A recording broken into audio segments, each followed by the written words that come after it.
Mr. Hull. Here. Ms. Heinrich. Here. Mr. Jacinto. Here. Ms. Smith. Here.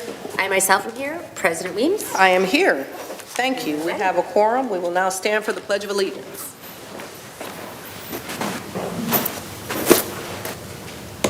Allegiance to the flag of the United States of America and to the republic for which it stands, one nation, under God, indivisible, with liberty and justice for all. Thank you for leading us in the pledge. Is there a motion to approve the agenda? I'll move to approve the agenda for the regular meeting of the Board of Education, Tuesday, May 5th, 2026, as presented. Support. Thank you. Motion to approve the agenda has been made by Trustee Heinrich, supported by Trustee Smith. Is there any discussion? Seeing none, all in favor? Aye. Any opposed? Any abstentions? That motion passes. We'll now move to announcements. Happy Cinco de Mayo. For those who choose to celebrate with a virgin margarita somewhere, or should you wish to celebrate with a refreshing bottle of water watching a Board of Education meeting, your choice. Usually, I associate this day with sun, but today's not a sunny day. But fortunately, it did not rain on us as we attended the groundbreaking of the new multi-purpose room at Farmington High School. A lovely event. Many of us went and got to wear our hard hats. Really proud of the work that's going on there and the space that will be developed and the learning that's going to happen in that room. And I really look forward to more of that for all of our schools. Really great, unique spaces for learning. I want to thank our taxpayers for allowing us to do that. To leverage bond funding is a great thing, and I am sure that all of us want to see continued great things for our students. A few more announcements, a lot going on. I feel like I say that every meeting, but it just increases. Let's see, what has happened? I'm sure I'm going to miss some things, but I know that there was a wonderful music program just this past week, yesterday, I believe, recognizing all of the high school students at North Farmington who participate in music. I know that there are awards ceremonies going on all over the place. This is usually that time of year for student recognition. This is also a time when some of us who have seniors, Trustee Jacinto and myself, are involved in a whole lot of those things. Congratulations. And Thomas, Trustee Hull, a lot going on. Congratulations to your daughter and everyone who participated in that great, amazing play. I know many trustees got a chance to go check that out. That was wonderful. This is National Gun Violence Awareness Day is coming up. It is the first Friday every June. We issued a proclamation a few years back recognizing that. This year, it falls on June 5th. I encourage you to consider wearing orange on that day. That day started years ago after a 15-year-old honor student unfortunately lost their life in Chicago, and a group of students started a tribute, and it's grown nationally. Every year, thousands of people are impacted by this, particularly in Michigan, children and teens in Michigan. This is the leading cause of death is guns. So wanted to make sure that folks are aware that that is something that we should be paying attention to, and gun safety is extremely important. I also wanted to bring up that May is Mental Health Awareness Month. And I'm reminded that student success is deeply connected to well-being. Emotional intelligence is very important, and it is a huge measure of success. And I wanted to ensure that everyone is encouraging themselves and their loved ones to think more daily about what you're grateful for. Exercise and eat well. I also want to acknowledge Teacher Week. Happy Teacher Week, happy Staff Week. I want to extend a sincere thank you to all educators and staff I had an opportunity with some of my colleagues to pass out some candy and some nice notes to some of our staff members at schools. It was really, really rewarding. I know most people, if not everyone, I certainly do, have a memory of multiple teachers who impacted my life significantly. And so I want everybody to just recognize that teachers are extremely important. Every person who touches a young person is extremely important, and take some time to thank them. Finally, it's graduation season, and I want to wish all of the seniors the very best as they prepare for all of the lasts of high school. I especially want to congratulate parents, some of us who are about to be done. So, yeah, sorry, congratulations to me. A lot of emotions going on in this time, and I want to just provide one word of advice, or one, I guess, couple sentences of advice, that our graduates are stepping into independence, but they still need to be supported and understood. And even with a diploma, for some of them, they need to know that wallets do not graduate with them. Our wallets do not graduate with them. Yes. So I just want to leave you with that bit of wisdom. All right. We are now going to move into public comment. The public comment period is 3 minutes for anyone who wishes to provide public comment. Again, as a reminder to those who may not remember or have never given comment before, we ask that you refrain from speaking to the audience. Please speak to the board. If you have a particular comment that is sensitive, we ask you to refrain from naming students in particular, and also adults, where confidentiality would be a bit more appropriate, and be respectful. Again, you'll have 3 minutes, and the timer will let you know how much time you have. We will start with Mr. Leboway, and then we have Ian Gibbons, and then we have Madeline. You will tell me how to pronounce your last name. Thank you. Good afternoon. I'm here today to talk about the budget. And what about the budget? You say it's a little early? Well, last year you surprised us and gave us a 5-minute budget review. That's not going to happen again. My question on the budget is, what are you doing to fix education? What are you doing to close the education gap among the poorest of our students? And as a matter of fact, the African American students who lag the rest of the student population by 20–30%. And last week you presented a plan to spend $151 million on capital assets, which you called an opportunity for zero increase. That's a joke. What you did was, on top of the 1.5 mills that you waived by for the Oakland schools, you are going to take away the tax decrease of 1 mill and reinstate or instate a new millage, so that we have effectively a request for 2.5 mills tax increase, and no plan that I've heard yet to increase our education. We've got a $36 million slush fund that you built up by not educating kids during the pandemic and after that. And you come back to us asking for money for hard assets when you deprive these kids at the bottom end of our spectrum of a decent opportunity to make a good living.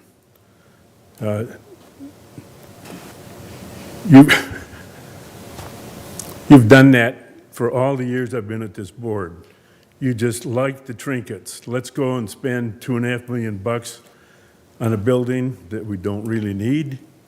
Put lights on the ball field, like that's going to help some kids' education. It isn't.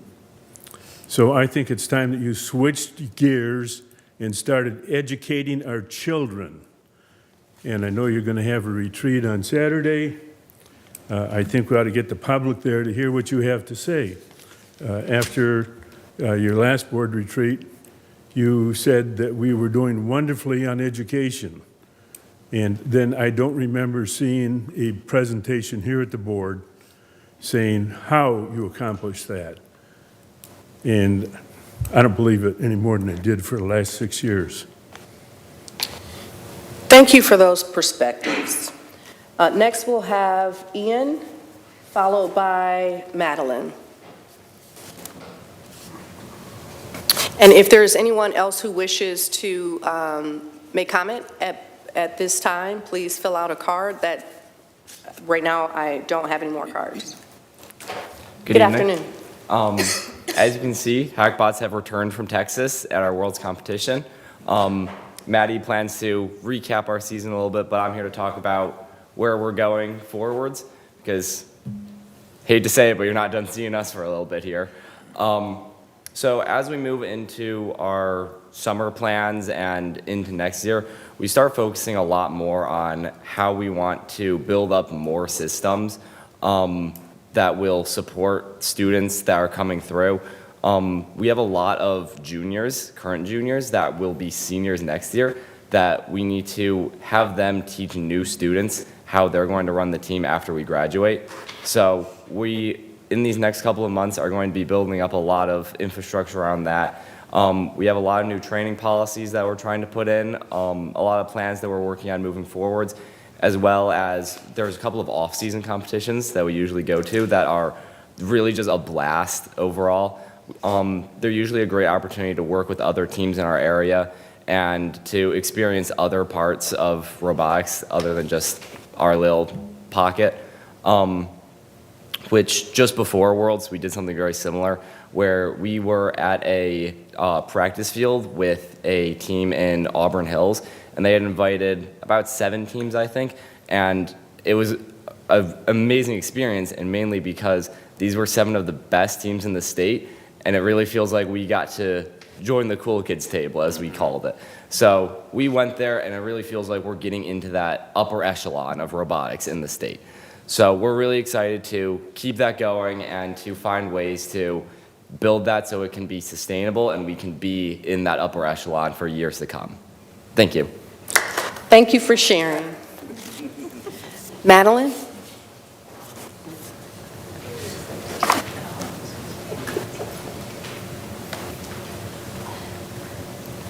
Hello. As Ian liked to say, that I would be recapping our season's events, and we competed at 4 events, 2 district, 1 state event, and 1 world event just last week at Texas. And we were able to make finalists in 3 of those events and actually win 1 of those events, as well as winning awards of Engineering Inspiration, Excellence in Engineering, our Quality Award for our robot, which demonstrates the quality of our robot. And then this past week, we actually won an award at Worlds for Team Sustainability, which I think is one of our more important awards that we actually value, because this demonstrates how we have been able to not only sustain our team, but also the planet with our Purple is the New Green campaign. So we like to pride ourselves in that sustainability of our team. And with this upcoming, our downtime, we like to use that as our prepping for the next year and making sure our team keeps being sustainable in years to come. So, thank you. Thank you so much for sharing that with us. Is there any further public comment for this public comment period? There is a second public comment period following right before action items, right after discussion items. Any other public comment at this time? Seeing no public comment, we will move on to items from the secretary. All right. The board received communications regarding correspondence and response to mental health funds, follow-up email regarding the theater program at North Farmington High School, Office of Head Start notifications, and confidential communication. The board acknowledges all communications and responds as appropriate. A list of correspondence is included in the board packet, which is available on the Farmington Public Schools website. Thank you. And before we move on to the next agenda item, I just want to say thank you for the T-shirts. I'm not sure where these came from, but I appreciate the recognition at the same time that teachers and staff are being recognized. Everyone has a nice, unique quote, a sign there. And I also want to thank you for not giving me a large. Perhaps I'm shrinking. All of our staff received those as part of staff appreciation. Thank So you. wanted to make sure you were included. So. Thank you for that. Welcome. All right. Ms. Williams, would you please read what the card, I think this is beautiful, I think it's beautiful too. Mine says, "You may not wear a cape, but every day you show up as a hero for your students." Yeah. Yeah. Okay. Thank you. All right, we will now move on to legislative update.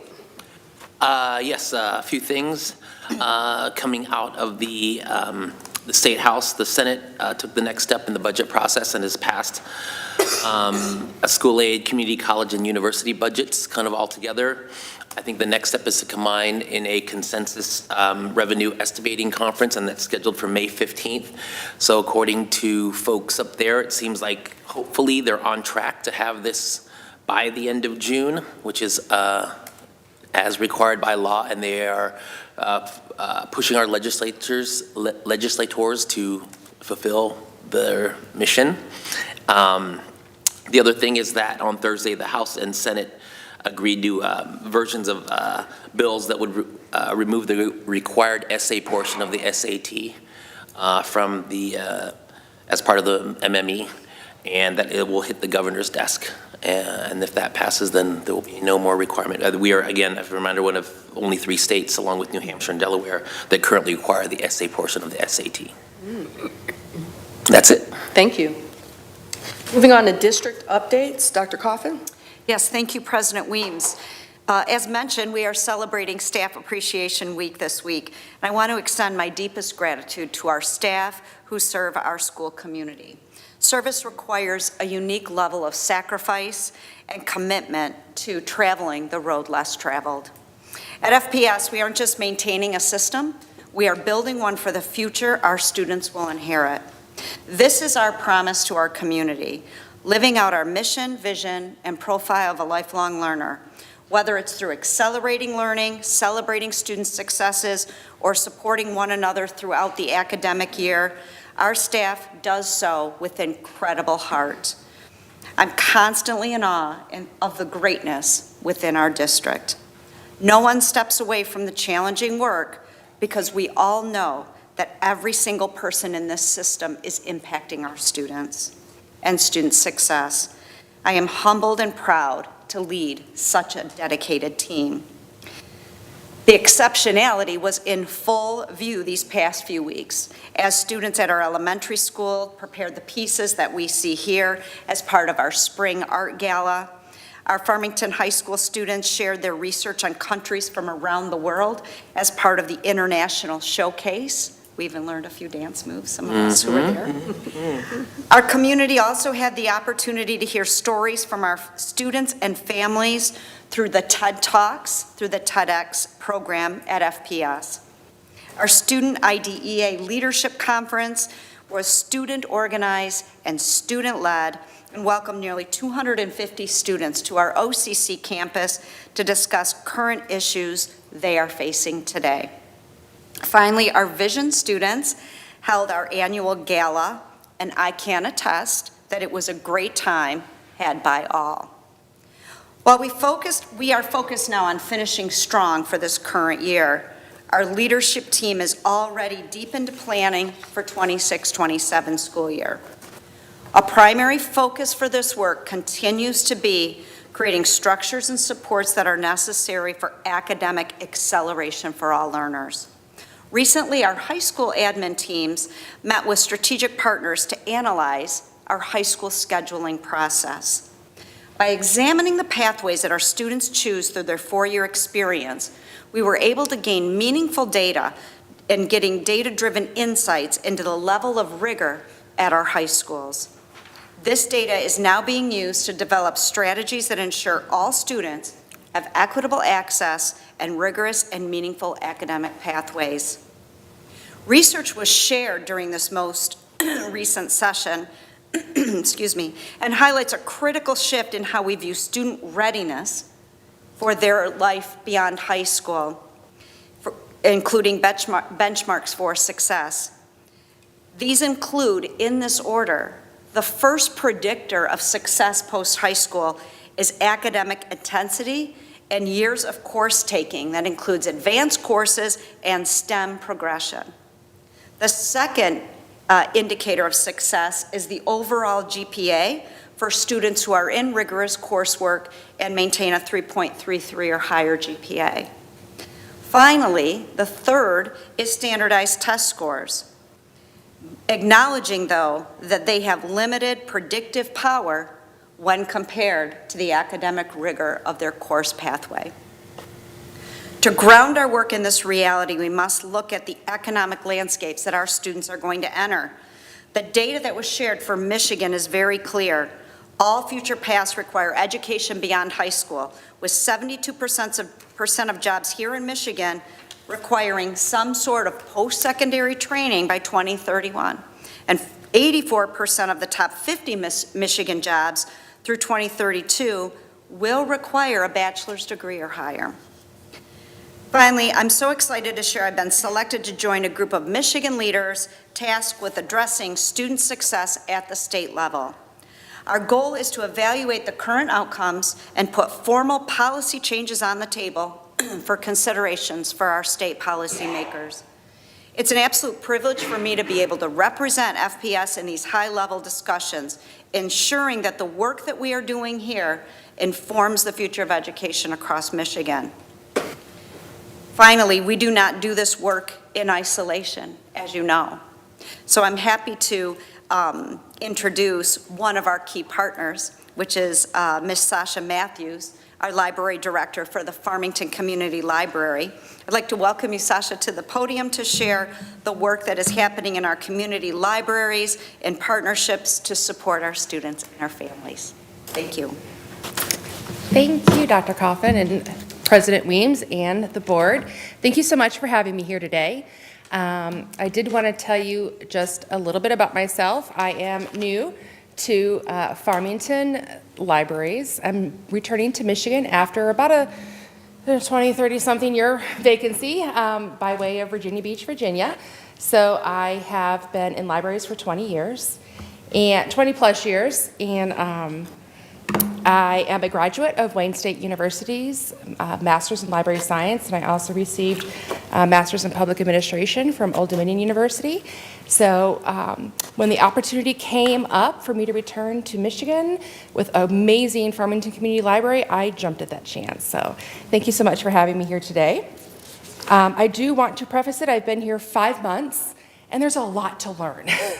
So I learned a lot while putting the presentation together, and there's so much more for me to learn. So if you have questions, I will be happy to take them back and then get back with you possibly on the answers.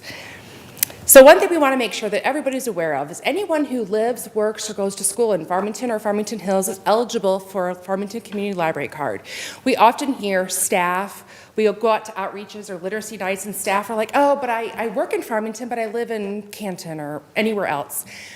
We really want to stress to people, if you work, live, or go to school in Farmington or Farmington Hills, you're eligible for a Farmington Community Library card. And that is the #1 way you're going to access all of our resources. And the one thing I think that people sometimes remember is that the library is free. It's free to hang out. It's free to come sit and listen to a session. It's free to go to an event. We are a free place to just be, which is very hard to find these days. While you're at the library, though, we offer a plethora of events: story times, STEAM workshops, SAT prep, coding meetups, and so many more. This is just a few. This is a light sprinkling of all the things that we do. Here are some pictures from some of our most recent events, Battle of the Books, and I want to thank you, Angie Smith, who came and was a judge at our costume contest. I was and who else? Thomas Hall. Yes, he was also a judge of our costume contest. I was a runner for the teams. So Battle of the Books, very popular event, very well attended, and very exciting to watch. Also is our Halloween story time, our 1,000 Books Before Kindergarten, and our El Dia de los Niños. So just some images of the fun stuff that can happen at the library. We want to encourage everyone to stay up to date with our email newsletters. This is the best way to find out what's happening at the library. The newsletters are timely and they are targeted. So if you have a young child, you can sign up for the one for children. If you're just an adult with no children, you can sign up for the one that gives you more information about what you are interested in. So that's the best way to find out what's happening. We wanted to remind and share how we are already connected with Farmington Public Schools. Every year, we do first grade field trips, and last year we saw over 1,000 students and teachers come to the library, get a card, and learn about our services. These first graders, you can hear the minute they step in the doors. They're so excited and they're so energetic to come to the library. They get a tour, a story time, and they walk home or get home with a library card, which is one of our main goals, is getting those cards out to the students. We also do a lot of school outreach visits. Some are the Farmington Early Childhood Center, the Hawk After School program, and we also have most library staff members in our children's department are assigned a elementary school that they liaise with on a regular basis to ensure that the schools know the information and have the tools that they need to be successful as well. So that has been a very great connector to connect the library with the schools. And of course, we have our reading programs. Our 1,000 Books Before Kindergarten, as I hope many of you heard of, the goal is to have your child been read to 1,000 books before kindergarten, because the exposure to literature, reading, talking to their parents or caregivers has shown to obviously improve their scores later in life. 250 books before 6th grade is a new program that we want to encourage those after they've gotten into kindergarten to continue reading, to continue learning through literature. So that is another program we have started not too long ago. And of course, our Battle of the Books, which is grades 6 through 8, happens once a year. It's an amazing event. So these are all of our programs designed to encourage reading and help children develop those essential early literacy skills especially. And of course, our most popular program that many people are aware of is our Summer of Stories, our summer reading program. This kicks off June 1st through August 1st. We have a kickoff celebration. It is for all ages, so please encourage your family, your friends, your students from birth to 115, all can to participate in the program and earn prizes. They get to earn prizes for points and then also enter in for some bigger raffle prizes, which includes a skateboard and helmet and I think a free car oil change, all sorts of fun things just by reading throughout the summer. I also wanted to take a second to highlight our online resources for students. Out of the many that we have, I wanted just to highlight a few of them. Brain Freeze is a resource that has homework help with live tutors, skill building with real-time help, Adult Learning Center information, GED, U.S. Citizenship Prep, Foreign Language Lab, so many things. We often hear people are looking for tutors for homework help. This is something that's online. They can do it from home with live tutors. Live people are going to score their practice test, exams, and get back with them and also tutor them. It's free with your library card. We also have VI.A Code. This is an online platform that's designed to teach coding from the ground up, from little children up to adults. They can become proficient coders, and this is also the largest learn-to-code solution in libraries worldwide, which we have. And also Learning Express Library.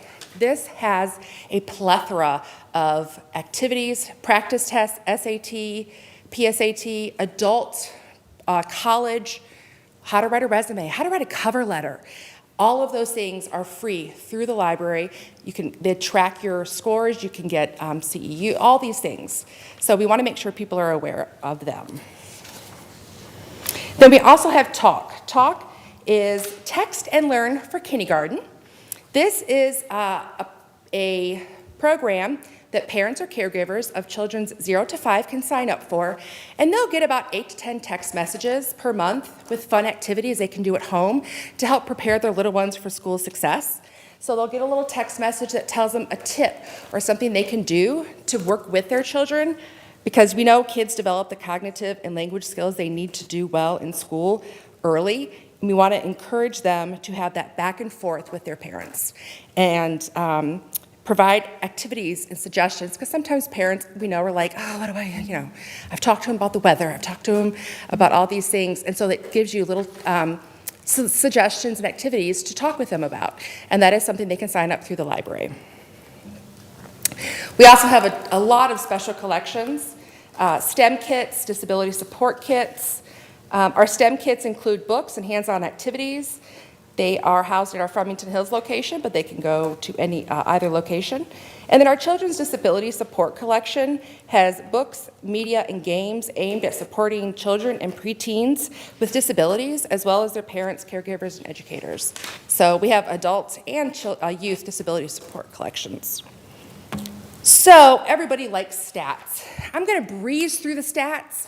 They're all available online, but we had almost 1 million items checked out last year from our library and our e-library. So anybody that wants to tell me libraries are dying, I'd love to challenge them with a data analysis of that. We had over 220,000 items checked out with just our online resources alone, which is 22% of our total circulation. We have 36,000 cardholders with over 353,000 visitors every year. This is our last year. We had 43,000 people attend events. We answered over almost 150,000 questions. So we are still in the information service business. People want to tell some of us that we don't need computers in libraries. 112,000 computer sessions. Not everybody still has a computer, and we are a place that many people go to access their computers and their internet and their email. And of course, I could not finish without highlighting our upcoming renovations. We are going to be starting in September, so just a little PSA. Starting in September for about a year, the libraries, both Farmington and Farmington Hills, are undergoing renovations. This is our Farmington location. They're going to be getting an amphitheater, an outdoor programming space where we can have programs and events, maybe show some movies, music. We're getting a children's play area on the other corner. So we are actually having excavators come and dig out, and we're super excited for that to start. That's going to start this fall. Again, and we're going to be putting, if you see all the walls of windows, right now if you go to Farmington, there's a bunch of shelves with no books and half windows. That's the wall that's going to be all windows. New outside area for meeting. New youth children's area at Farmington Hills. When you walk down the stairs, right now you walk into a wall, and you have to kind of turn a corner. We're going to blow out that wall, and you walk down, and you're going to see the youth and children's area with a brand new information desk. Another view. This is our one big study room, quiet study room. Right now, we're adding 5 additional study rooms. Study rooms are so popular, there's almost always a wait, so they're going to have 5 more study rooms. And in order to stay up to date, we are going to be having a renovation page. It's here at farmlib.org/renovations. We're going to be putting signage out, newsletters, social media. Again, it's really starting in September through June. Parts of our building may be closed, parts of things may be happening, but we are still there to help support and serve our community. And that's the end of my presentation. Almost at 10 minutes. Does anybody have any questions? Yes, go ahead, Mrs. Smith. So, Sasha, first I want to thank you for coming. And it has been a pleasure of meeting you and working with you. The relationship that you have not only with the community, but what you have with Farmington Public Schools. Not only have I seen the library staff at curriculum evenings or whatever, but even at our math nights. Mm-hmm. So I don't know if you've heard in the past that we, as African Americans and brown people, we don't have books in our homes, mm-hmm. but we do. As a matter of fact, I have a genre of what I have in my home. Just because you don't see them mm-hmm. when you walk in, because I was raised, there's 12 months in a year, 6 months to mind your business, and the other 6 to stay out of somebody else's. That means out of my house. So I did bring some of what I have as from my library collection. And the first one I'd like to let you see that I have is the Adversity of Diversity, the 21 Keys of Success, How to Be an Anti-Racist, And we in the African-American community, we also own our own magazines and newspapers. So we own the Michigan Chronicle, the Jet and the Ebony, The Hate U Give. One of my favorite books. And this one, I can't say what the name is, but I'll give you the clear name. Black AF History, which I'll just say absolutely fabulous. And if you're at home, you can make out what it is. This is a PG-13 show. And we also have in my home the Constitution of the United States. And as a minister, and most Black people that cannot read, the first thing we have in our homes are the Bible. I had Barack Obama sign my book, so we have this in my home as well. We have this book also in my home. If you can read this. In the book by John Lewis, we always have someone comes in, talk about a green book. This is the original green book, where African Americans learn where to go, where they can stay, and where they can't drive through. I also have the book 1619, The Project, and I've also read the 2025 project was going on. You know, we know what that means. And then we have The Radical Care, written by my cousin, which is a very good read. And we also have The Miseducated. And when I go in and read during March Reading Month, I read this to bullies.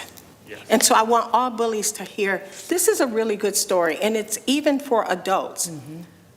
Bullying at school. And the lesson in bullying is treat others like you want to be treated. Thank you. Thank you. Thank you.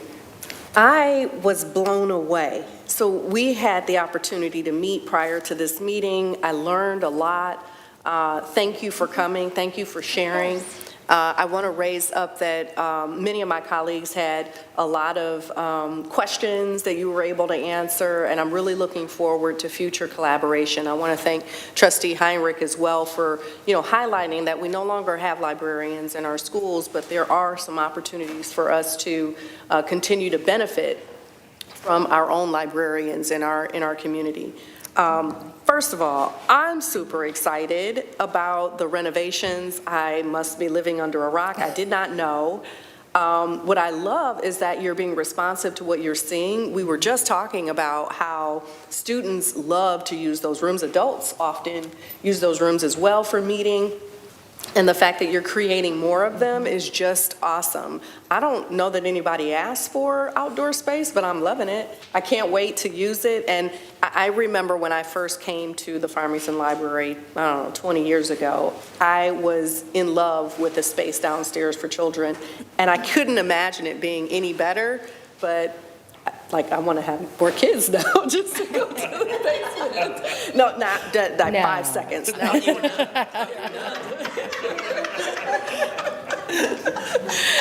Thank you so much. I really, really, really appreciate it. So does it, Mr. Hall?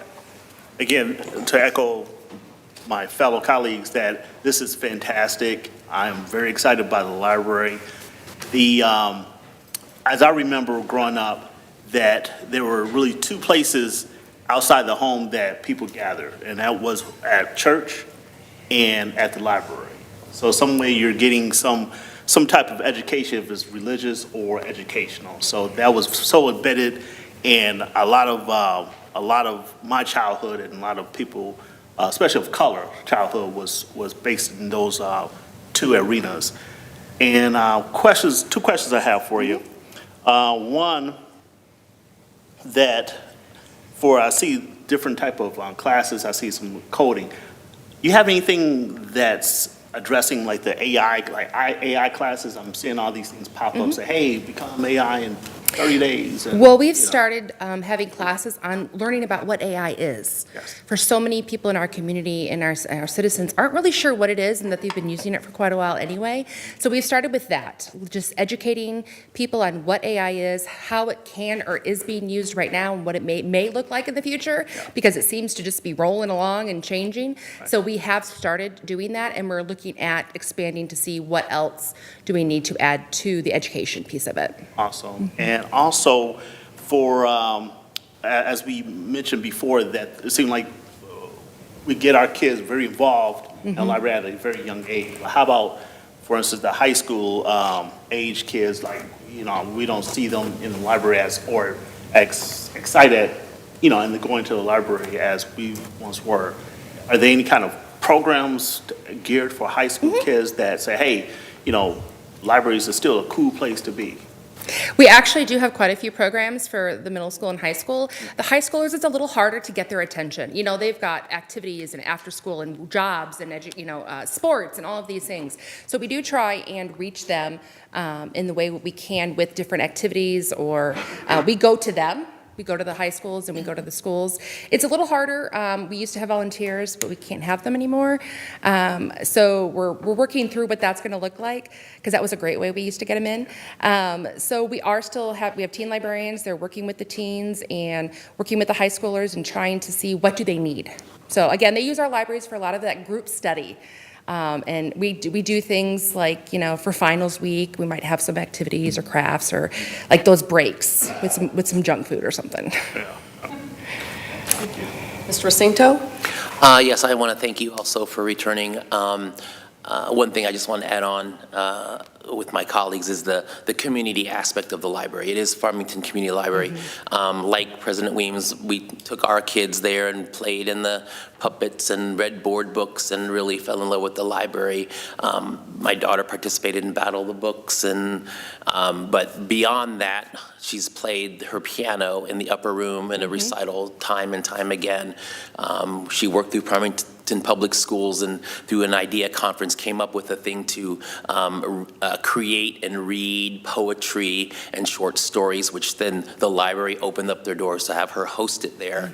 And, you know, 10, 15 of her colleagues came and read, and they had a panel and discussion, but just many other things. So again, remember, like just like our schools, it's a community space. It's a place where people can act like a community, help each other, discuss things like human beings, learn about each other, and help each other grow. So thank you again. Thank you.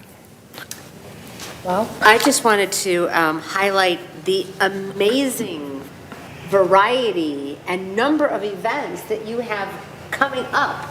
I understand these are hot off the presses. So I encourage our community members to pick these up. There are so many things happening, both for children and for teens at both of our libraries. So it's just really exciting. Thank you, and thank you for having me here today. Mrs. Heinrich? You just can't hear enough nice things, but, you know, public libraries are one of the backbones of our country, and, you know, a good library system, Farmington Community Library, a good school system is what makes Farmington Hills a great place to live. And so I'm really excited about, you know, working with the library and just sharing some ideas to deepen our partnership as far as getting more librarians and to bring these resources and bring your expertise into. I mean, I grew up, my dad went to the library once a week, and, you know, it's, who wants to go to the library? And so I grew up going to the library once a week. My kids all, you know, went to the library. My grandkids we loved the summer reading program. They used to give out certificates to Max and Irma's, and they had a Sunday bar there, and it was like the highlight of the summer. I mean, it was like the bonusing, and all my kids are avid readers, and it's due to access to the library and the books, and so it's a wonderful resource. So I just want to thank our community for supporting the library. Me too. As well as the schools, and to thank you, and thank you for coming to Farmington. Thank you. I mean, I think you're great. You know, you're just going to do great things with our school system while you're here. Thank you. And just remember, summer reading program is for all ages, so hopefully I'll be seeing you guys in the library this year. Yeah. Thank you so much. Thank you. Yeah, that was great. Thank you. Next, Dr. Coffin? Yes, so I would like to welcome Ms. Amy Michalek, Vice President, Scott Smith, Senior Vice President, along with Amy Cecina, Manager from Plant Moran Real Point, to the podium, and they will share this evening an update on our capital improvement planning efforts. All right. Good evening. Thank you for having me. Nice to see you all again.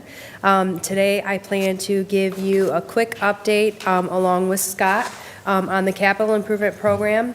And it's just a quick follow-up of we were in front of you a few weeks ago on kind of where we're at.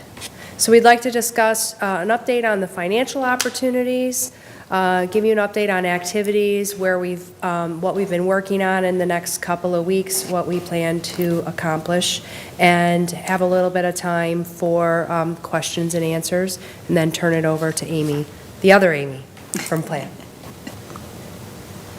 Since the last time we were in with this group, we have received from PFM the updated projected potential millage, the amount of money that would go for the bond, which is the $171 million. So this is the updated. We expect this to continue to be refined. However, this is what we received updated from the last time we spoke. Currently, the team has been extremely collaborative. So over the course of the last year or so, the district and many partners have engaged in a lot of data gathering, whether it was through feedback through the community engagement activities, through various reports like the transportation studies, enrollment projections, building utilization, and of course, the facility conditions assessment, an evaluation of instructional spaces, which TMP has been a great partner in. All of those pieces are now being leveraged as the team continues to develop this plan of how we would present the upcoming bond proposal. So in that, the team in the next coming weeks is working on a comprehensive 10-year plan. And in that, discussing cost allocations and prioritizing the pieces that would be associated with that work. We also are coordinating with the technology team. There is a capital plan that team has been working on as well. Again, the idea is to be collaborative, come together with an alignment, and ensure we're touching all of the pieces that are appropriate for the scope. The team is prioritizing the instructional spaces, infrastructure, and technology. And again, it's a comprehensive, achievable plan that they're continuing to work on and present in the coming weeks. And then the bond proposal language will also be further developed with the legal team and the district. That touches on kind of what the activities have been.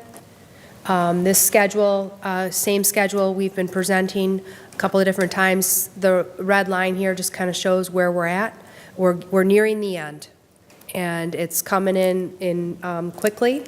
And so the next couple of board meetings, again, our plan is to stay in front of you, keep you in the loop with these brief updates. And at the next board meeting, it will be another update that this team will provide. And quickly following that, we'll talk about bond proposal language as necessary. Any questions? Questions for board members? No, thank you. Okay. Amy, do you have a presentation? I think maybe does it go? Okay.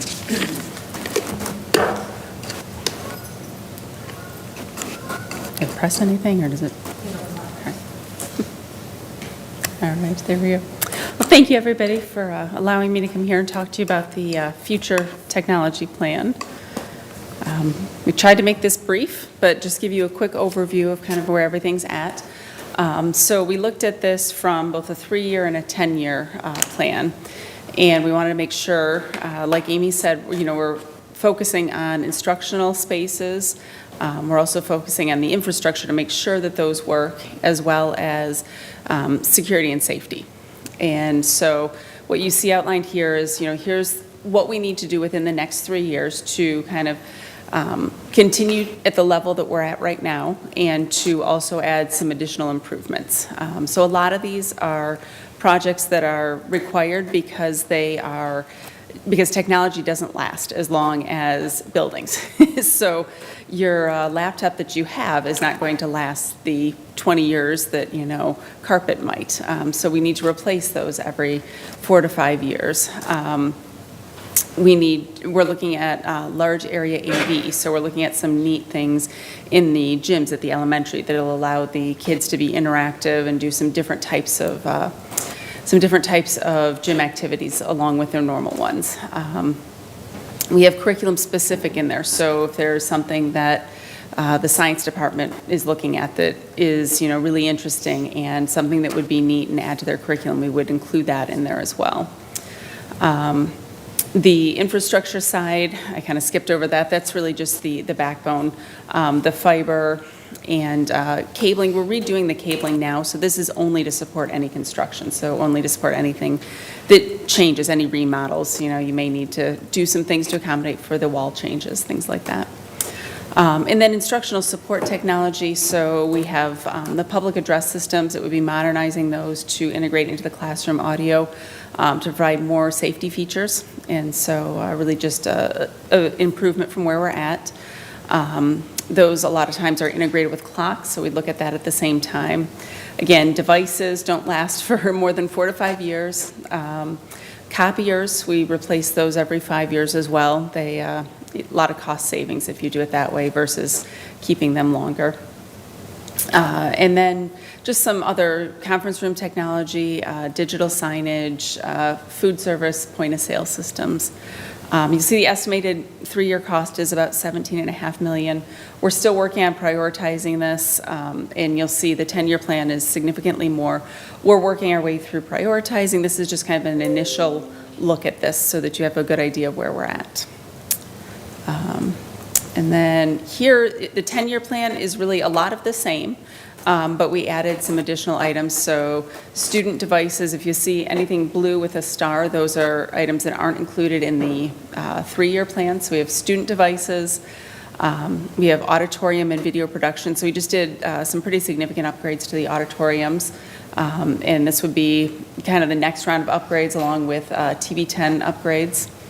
And then on the instructional support technology side, we have the network, the security architecture, so everything that kind of keeps the technology running, telecommunications, so upgrades to your phones, and video surveillance. And I know we're asking for approval for video surveillance at this board meeting. However, again, that only lasts for so long, so those need to be replaced every 7 years or so.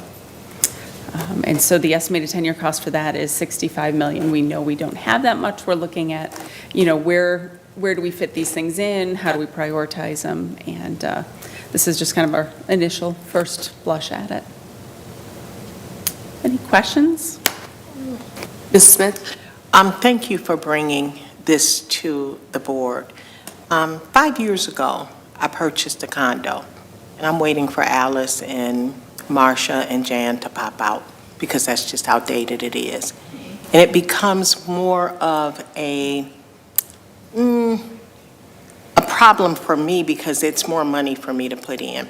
So for someone to say they don't want bells and whistles, you can't have a $500,000 homes or $1 million homes, and our schools look like bedrock or something from Little House on the Prairie. We do have to encourage and build and bring up our schools. We don't use chalkboards anymore. We do need lighting on our football fields because we don't want our kids running with a flashlight and a fur coat and an old helmet like they did in 1940. We want to bring our students and our schools to where they need to be. And with the work that you all have done, you have a 10-year plan in front of us. You're not asking for us to just put anything in. You're asking us to help educate and keep things running. If you have a school that looks like something that's falling apart, the curb appeal you will lose in this community. You will not be able to sell a home for $400,000 and $500,000. So I want to say thank you to you and your team for the work that you have done in bringing us into the current century. Thank you. I appreciate that as well. Thank you for your presentation. Thanks. Dr. Coffin? Yes, and next I would like to now welcome Mr. Brad Paddock, Assistant Superintendent for Talent Development at HR, as well as Ms. Gazelle Watkins, HR Specialist, to the podium to share a talent development update.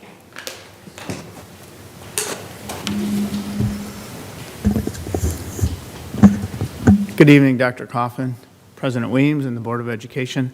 Thank you so much for this opportunity. Tonight I'm joined alongside Ms. Gazelle Watkins. Thank you, Dr. Coffin, for that introduction. Gazelle and I work. We've got a couple of new board members here this evening from last time Gazelle and I were here. But Gazelle and I work in the HR department, and one of her responsibilities outside of her daily work is that she chairs our district-wide talent development committee.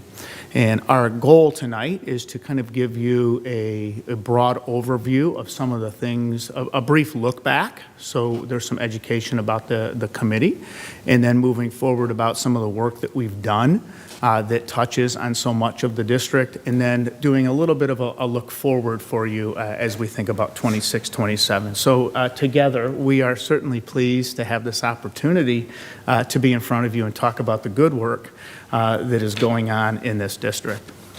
Our first slide, and you'll see down at the bottom under the school system and elements, we've got some green highlights around certain areas.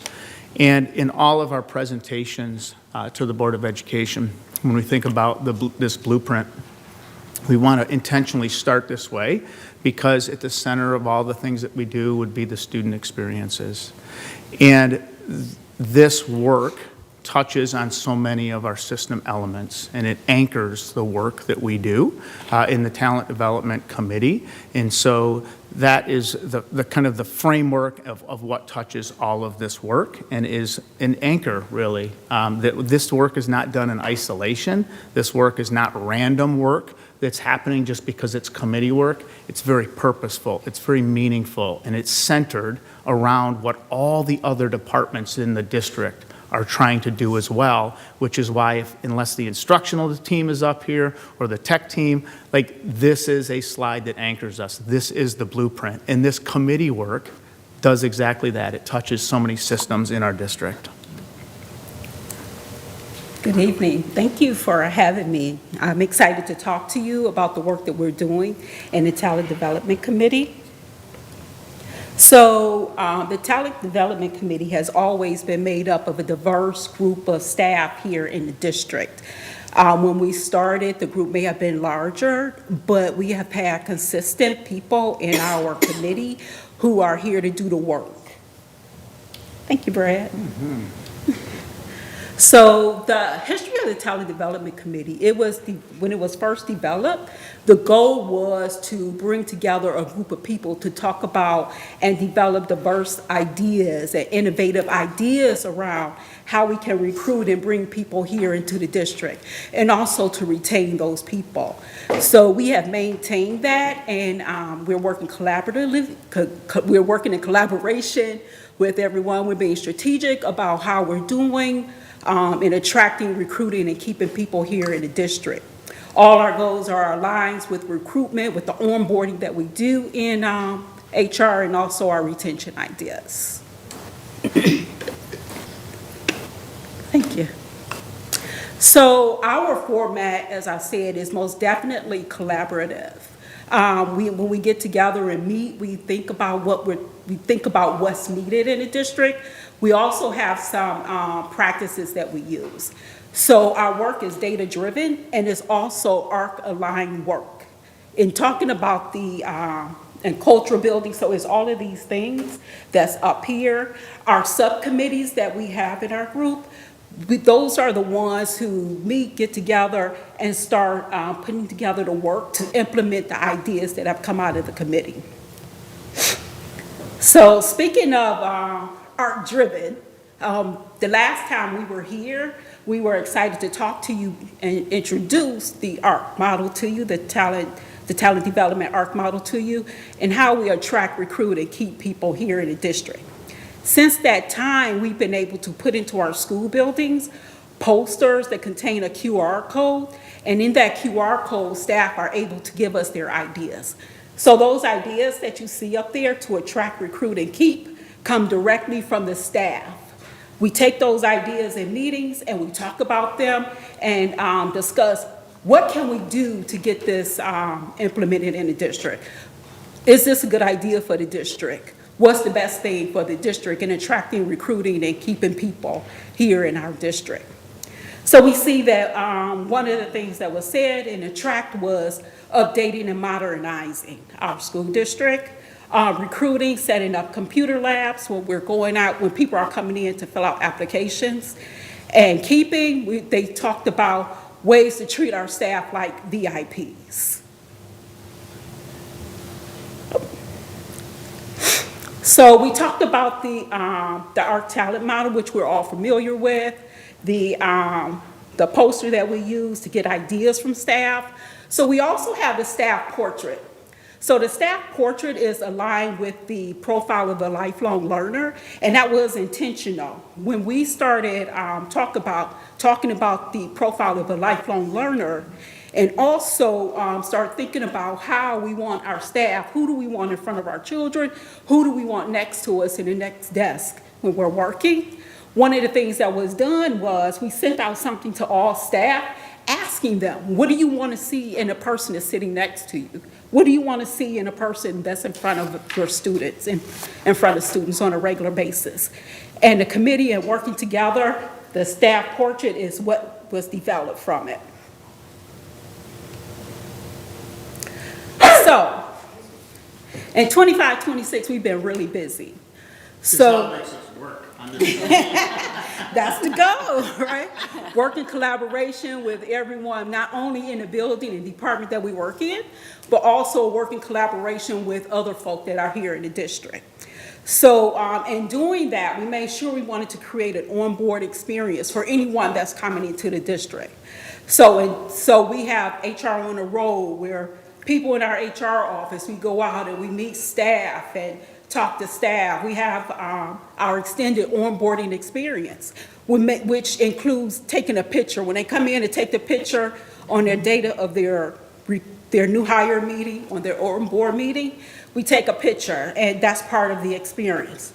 We have substitute appreciation events. We also have, we've worked with student teachers, and this school year, many of our student teachers actually accepted positions here in the district. We also work with Talent Together, which is a partnership with Oakland schools and also the state of Michigan, Department of Education, and we've had teachers brought into the district. We had paraprofessionals who went through the program and decided to stay in the district and teach.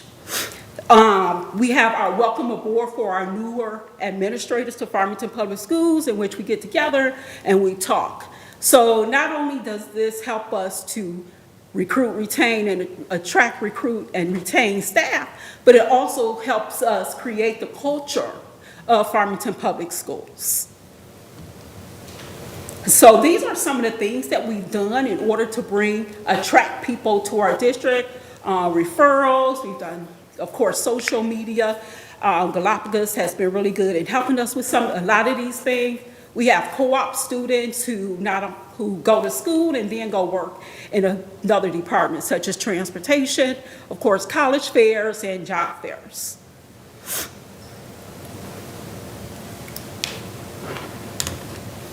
So much of this work, when we think about committee, our job in this committee is that we like to think of coming up with ideas that are part of the system, and then other departments can kind of carry out this work and make it happen.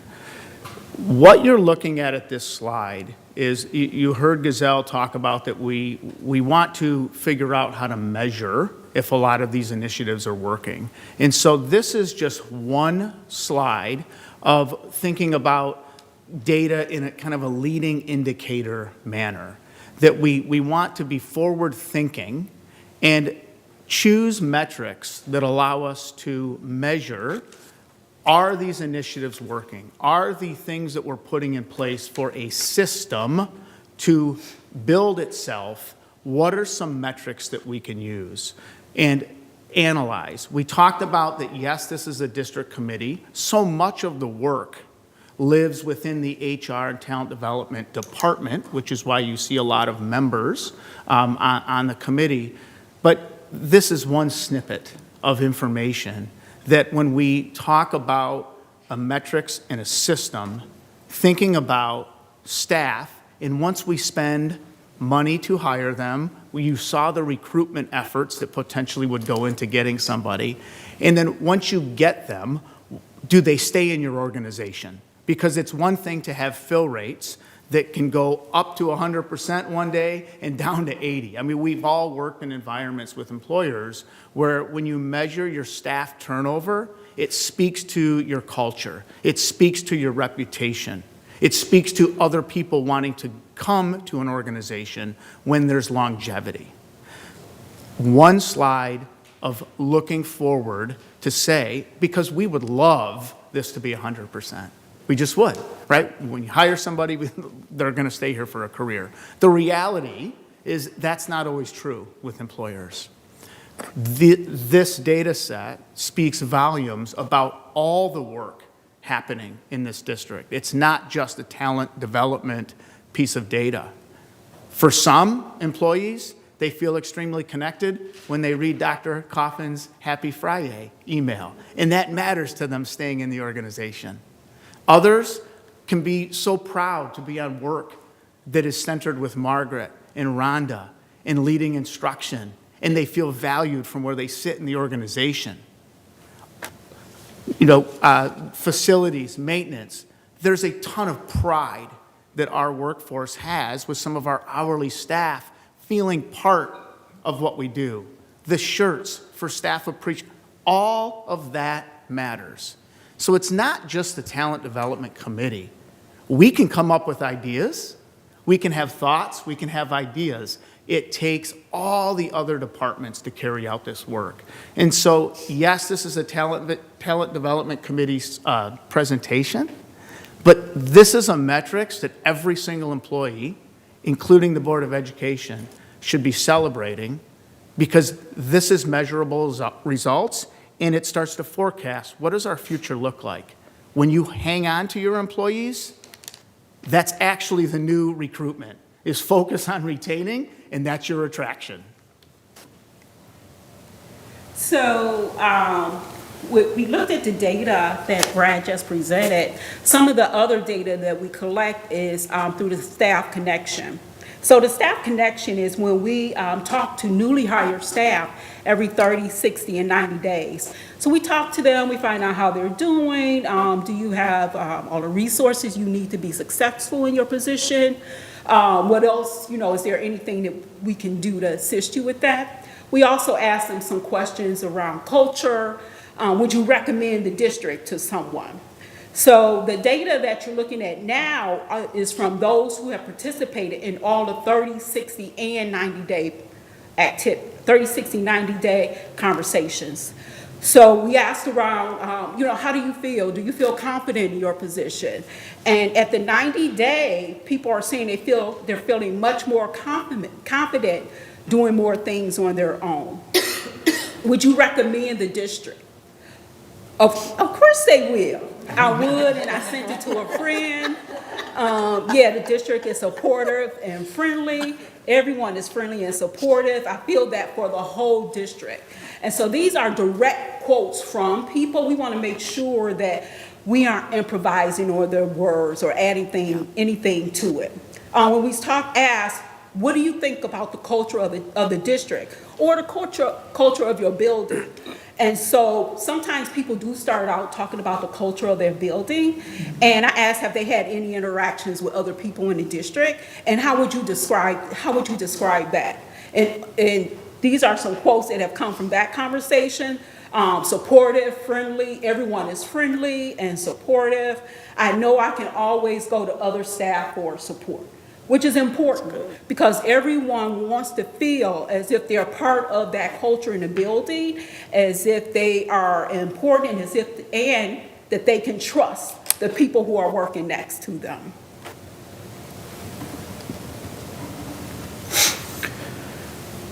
In our staff surveys, we've had a couple of years' worth of data that talks about staff, and we try to measure their resilience and their engagement within their where they work, which would be Farmington.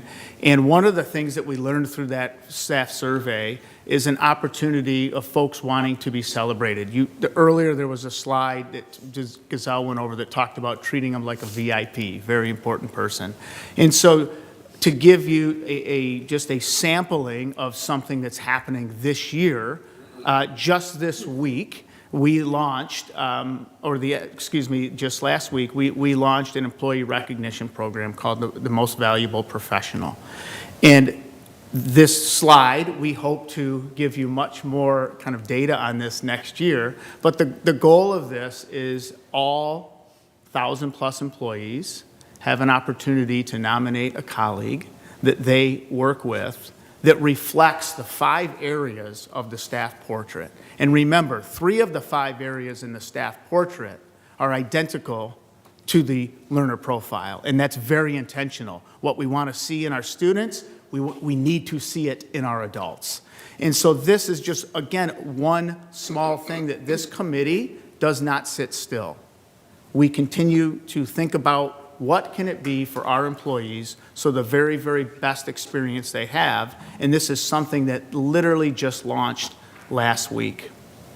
As we think ahead to 26, 27, you heard me talk just briefly about the survey. We're going to be doing a pulse check-in, and we hope to have some of that data for you. Competency-based job descriptions in all of our job postings. So Margaret and her team, you've heard us talk about competency-based education and what that looks like in the classroom. We want to hire the culture that we want to become. And I'm going to say that again. We want to hire the culture that we want to become as a district. When we think about our job postings, it says so much about Farmington Public Schools. And when we think about the competencies that we want to see in our adults, whether it's a secretary, whether it's a teacher, or whether it's a director, there's competencies that we want to align to the staff portrait, which again aligns to the learner profile. So that's something that we're thinking about next year. In employee value proposition. Some of the work that we're doing around the MVP, which I just talked about, those characteristics, those soft skills, those accolades that some of our very best employees, their colleagues are recognizing them for, we're going to take that data and we're going to synthesize that. We're going to look at that. I truly believe that our team will be able to come up with an employee value proposition that will start to define what Farmington Public Schools is, what does it mean to work in Farmington Public Schools, and we hope that that centers for many, many folks to diversify our workforce that want to come work here because they look at all of this and say, that's where I want to work. I want to work at a place that values A, B, and C, and we're going to build that as a talent development committee. The FPS onboarding promise. When we think about what can we guarantee employees, you heard Gazelle talk about an extended onboarding experience. Somebody from the HR team checking in with them at 30, 60, 90 days. We've all started jobs before. Some of us are a little old school, where it was good luck, you're welcome, you get your paycheck, and hopefully you do a good job. That is shifted. We have somebody making a personal connection. So we want to advertise that. Come experience what we're going to build for you. It's an FPS promise, and we can make the difference so we can get to that 100%, whether it's 100% fill rate, whether it's 100% retention. I know it's a heck of a goal, but we're going to aim high because that's who we are in this district. Continue strong collaboration. This work doesn't happen without all the other departments. You heard Gazelle talk about Galapagos, Miss Birdie and her team. I can't create the flyers, right? We have amazing people that says something about how our flyer looks for somebody potentially coming to one of our job fairs. So just great, strong collaboration with other departments. And then in the Employee Distinguished Years of Service recognition. Next board meeting, you're going to have me come up here and talk about retirement. I'm going to be facilitating that process. It's exciting time of year. One of the things that you'll see is 20 years in Farmington, 35 years in Farmington, 31 years in Farmington. We truly believe as an HR team, talent development team, and talent development committee that we want to start in having a formalized process to hit those benchmarks, maybe 5, 10, 15, 20, 25, 30. We want to have some sort of recognition program for them. Thank you for allowing us to talk a little bit about this work. It's such an important dynamic when it comes to this district, and we truly believe that it is multiple threads of the fabric of Farmington Public Schools because we're a big district. And systematizing, hiring, posting, hiring, how we onboard, all of that matters in a very large place of employment like Farmington Public Schools. When we think about folks wanting to stay here, I'm going to talk just a moment about my great colleague here, Gazelle. Gazelle has moved up in the organization. She started as a secretary, she started in transportation. She's now a non-unit employee in the HR, and she's presenting in front of you as a Board of Education. It's a very, very proud thing for us to be able to say, we're going to promote from within, and we want to make sure that one of the things that folks tell us on the survey is opportunities to advance and grow in a place that you love matters. And my colleague, Gazelle, is a great example of that. And I can't thank her enough. This work is so important to what we're doing. We thank you. Working on the district is the fun stuff. We all have a job. We all work in the district. We all get paid. Working on the district, that's the fun stuff that this committee's doing. Thank you for your time this evening. Thank you. Thank you. Mrs. Smith? Please don't leave, the two of you.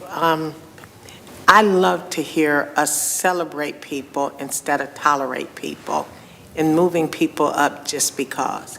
So congratulations. Also, everybody knows I love nice things. I don't want a Tiffany package with the Five Below gift in, and I said that a few years ago when we did a hire. What I'm seeing now is not only am I getting the Tiffany package, but I'm seeing the Rolex that I really want in these packages. So thank you for the work that you all are doing.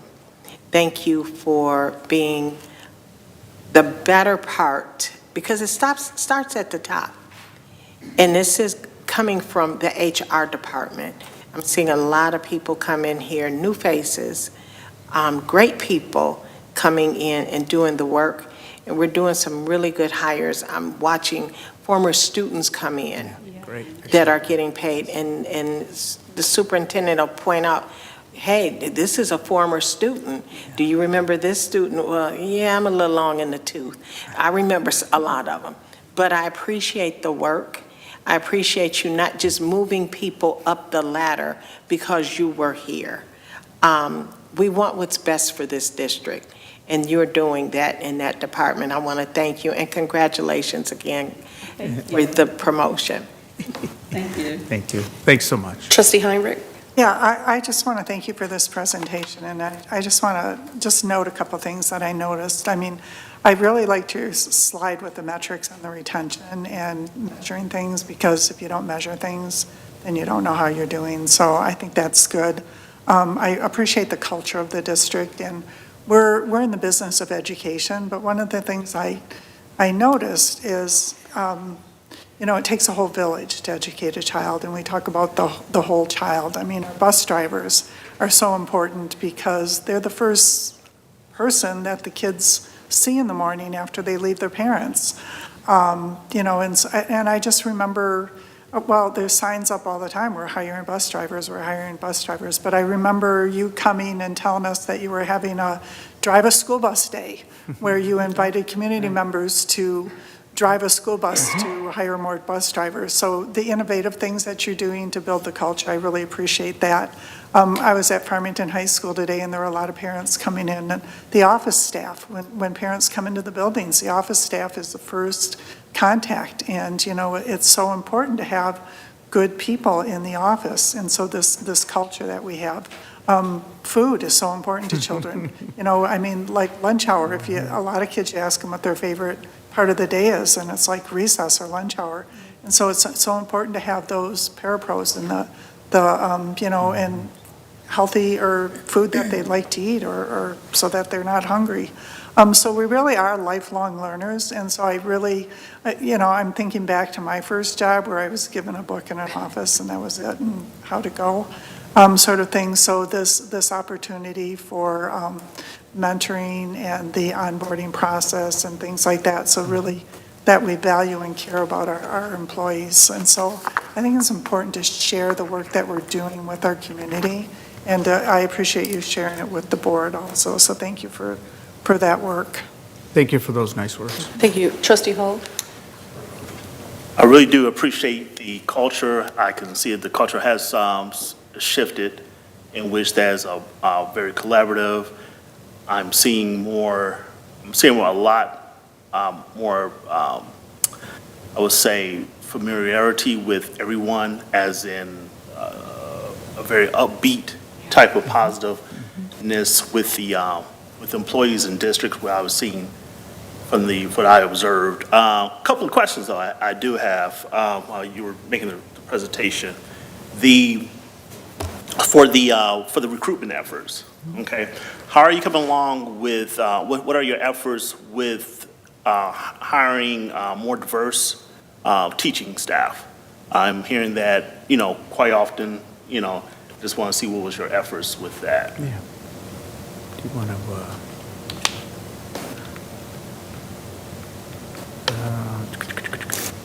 so, I'm looking for the slide on, right here. So, appreciate the question. We absolutely, I truly believe all of our leaders have a drive to hire individuals that look like our students. And so when we think about efforts to recruit, part of what we're trying to do, Mr. Hall, is build a system and build a culture where folks want to come and work. And so that is step one, is that we're building things out, and you heard me talk about that earlier, like that's a place I want to work. We do a lot of recruitment at different job fairs. One of the things on this slide, that Ed Week, that is something where we nationally advertise in our jobs. And so whether that's, you know, our jobs hitting HBCUs, whether that's the West Coast, our jobs, one of the things that we do is our teaching positions, we do advertise on Ed Week to try to broaden that scope. Pre-COVID, we could go to face-to-face job fairs and we would travel at different parts of the country, things like that. And I'm not saying that is not coming back. We actually have some committee members that are going to want to do that in 26, 27. So some of the advertisement, but most importantly, building what we want folks to be attracted to is really what we're trying to do. And as I said, we are one idea. We are just some of the think tank. It takes all of the other departments to help us do this work. And programs like our Teacher Academy, our Teacher Cadet is certainly working. Emphasize student teachers, looking at our student teachers, and some of our diverse staff are coming from our student teachers that were actually some of our own students. So there are significant recruitment efforts to broaden that scope. It starts with the mentality, it starts with the drive, it starts with the passion to want to hire individuals that look like our kids. But we have to build a culture, and everything from this board's reputation to our reputation, the building's reputation, all of that matters to attract diverse candidates that want to come here and work, because it's a place they want to be recognized with. Yeah. And I can't say enough about the Talent Together program, in which we had several paraprofessionals go through the program. Come to the microphone. And, Yeah. bigger loud Just for talker. at home. So who we've had paraprofessionals go through the program. Many of our paraprofessionals look just like our students who attend. And so having them, having our paraprofessionals have an opportunity to go to school, get either a bachelor's degree, or some are working on their master's degree.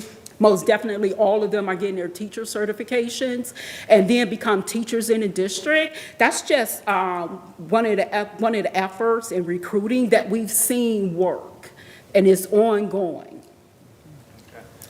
And second question I had, what are I know you take your 30, 60, 90-day surveys, and I see, very positive, good, which is awesome. I love that. What are the opportunities that you see that they say, hey, could you improve on this, or I want to, or what are the opportunities, and also do they feel free to express themselves without any kind of backlash or, Yeah, I'm going to say absolutely. Okay. So they have been very vocal, and I can only say, when we first started doing the staff connection, we started at half a school year, and one of the things that staff said the most was, we need more training. We need more training, the paraprofessionals, the secretaries, the office staff, our hourly staff. They were saying that we need more training in collaboration with the special education department, because we hire a lot of paraprofessionals. We had conversations, take it to the committee, we had conversations. And so the training was up. When they talked about the type of training they needed, the training was up. When the secretary said, hey, I don't just want to be thrown in the front office and said, answer the door. I need more training. And so we created like a committee of people who are there that first week, the secretary's in the building, to offer training for them. So that first day that they go, they are just getting to know the building, becoming familiar with the students, walking around, and someone comes in and we start training them on that first day. We have, Brad mentioned a collaboration of departments, and that's exactly what we see when we talk about training of the staff. We have pupil accounting come in and do training. The business office comes in and do training. Others in, some of my colleagues in HR, they go in and do training. If they tell us the training that they need and we're able to get it, then we're going to most definitely work with them. We created binders for them to have, to make reference to. So yeah, no one has been shy about saying what they need, and even talking about the technology, like we need more technology for us. So no one has been shy, and we've been working to work with other departments, collaborate with other departments to make sure we can meet those needs. That's very well said. That gives us an opportunity that if we sense at any one of those check-ins, maybe somebody's struggling, it also allows us for resources to help them. So a simple call to a principal that might be working with a secretary to say, hey, the buzzing in folks in the door in the morning came up in a conversation, they're very overwhelmed. Can we think, it gives us an opportunity to check in with the supervisor, to check in with the employee. We can't get to retention rates to save all of our employees if we don't manage those small things. And I do strongly believe that check-ins in the beginning, for somebody to say, not having a copy code is affecting my well-being, and me getting to tell the supervisor that, it matters to that employee, and that's what we're after. Small experiences are adding up to the totality of what we want in this district. We are creating adult experiences when we have an HR person check in at 30, 60, and 90, and then they see the response, and they say, that's a place I want to stay and work. And recommend. And recommend referral. That's right. Thank you. That's right. Thank you. Great questions. Yeah, thank you. Thank you very much for that presentation. Absolutely. Thank you for the opportunity. That's all I have. All right, we will now move to reports from board committees. Trustee Heinrich? Yes, let me get my notes here. Okay, I have about we had a really efficient Finance and Facilities Committee meeting on Monday, May 4th. So I think I can drag this report out for about an hour and a half, all the things we talked about. Technology purchases, we talked about iPad purchases, CTE high school laptop purchases, administrative laptop purchases, security camera purchases, security camera installation purchases. All these are up for discussion items, so I will save the highlights for discussion. We also had a facilities management preview for us, equipment purchase, trucks and utility gators, and those are up for discussion also. But I just want to say at the committee report that I really appreciate the work that our district is doing as far as there's a replacement plan as far as replacing our equipment, but the work that we're doing is not just one-to-one replacement, but consolidating and looking at how things are utilized so that we get maximum use out of things. And so there's a nice presentation to look forward to on discussion items. So that was it. Thank you. Oh, and we also reviewed the Oakland Schools budget and resolution, and Jennifer Kaminsky's going to review that with us also. Okay, thank you. Then that will bring us to discussion items. Our first discussion item is the Oakland Schools budget resolution. So we'd like to welcome Ms. Jennifer Kaminsky, Assistant Soup for Business Services, to share information regarding the fiscal year 2027 Oakland Schools budget. All right, good evening, everyone. So the law requires that every school district within a county approve a resolution to support or disapprove of the ISD's general operations budget, which for Oakland Schools is their general education fund budget. And this must be done by June 1st of each year. So included in your board packet was a brief memo from me. The entire Oakland Schools budget, so all funds of the ISD, although again, we're just going to focus on the general education fund and the approval for that. They give some highlights as to all of their assumptions for their various funds, and then specific projects and new initiatives that they are working on during the year. So the budget was presented to the Oakland County School business officials on April 17th. I was in attendance, and we were allowed to ask questions as needed. There was also a designates meeting on April 29th, and this allows board members, those that are the designee for each board, to attend and hear the budget firsthand and ask any questions each year. So just wanted to highlight some of the programs and services that are provided by Oakland ISD to local school districts. So the Business Office Residency Program is now going into its second cohort. So this program started 2 years ago, and it was a way to try and find much-needed business managers in school accounting or school districts.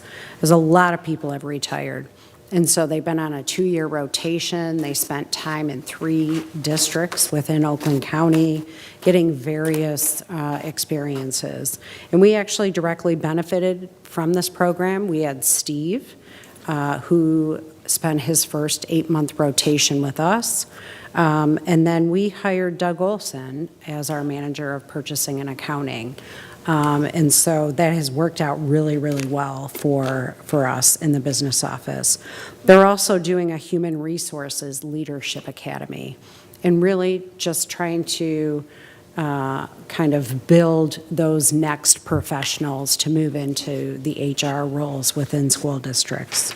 Oakland Schools also provides subsidies for software and instructional tools, and there's many other things that they help support, including literacy and other coaching.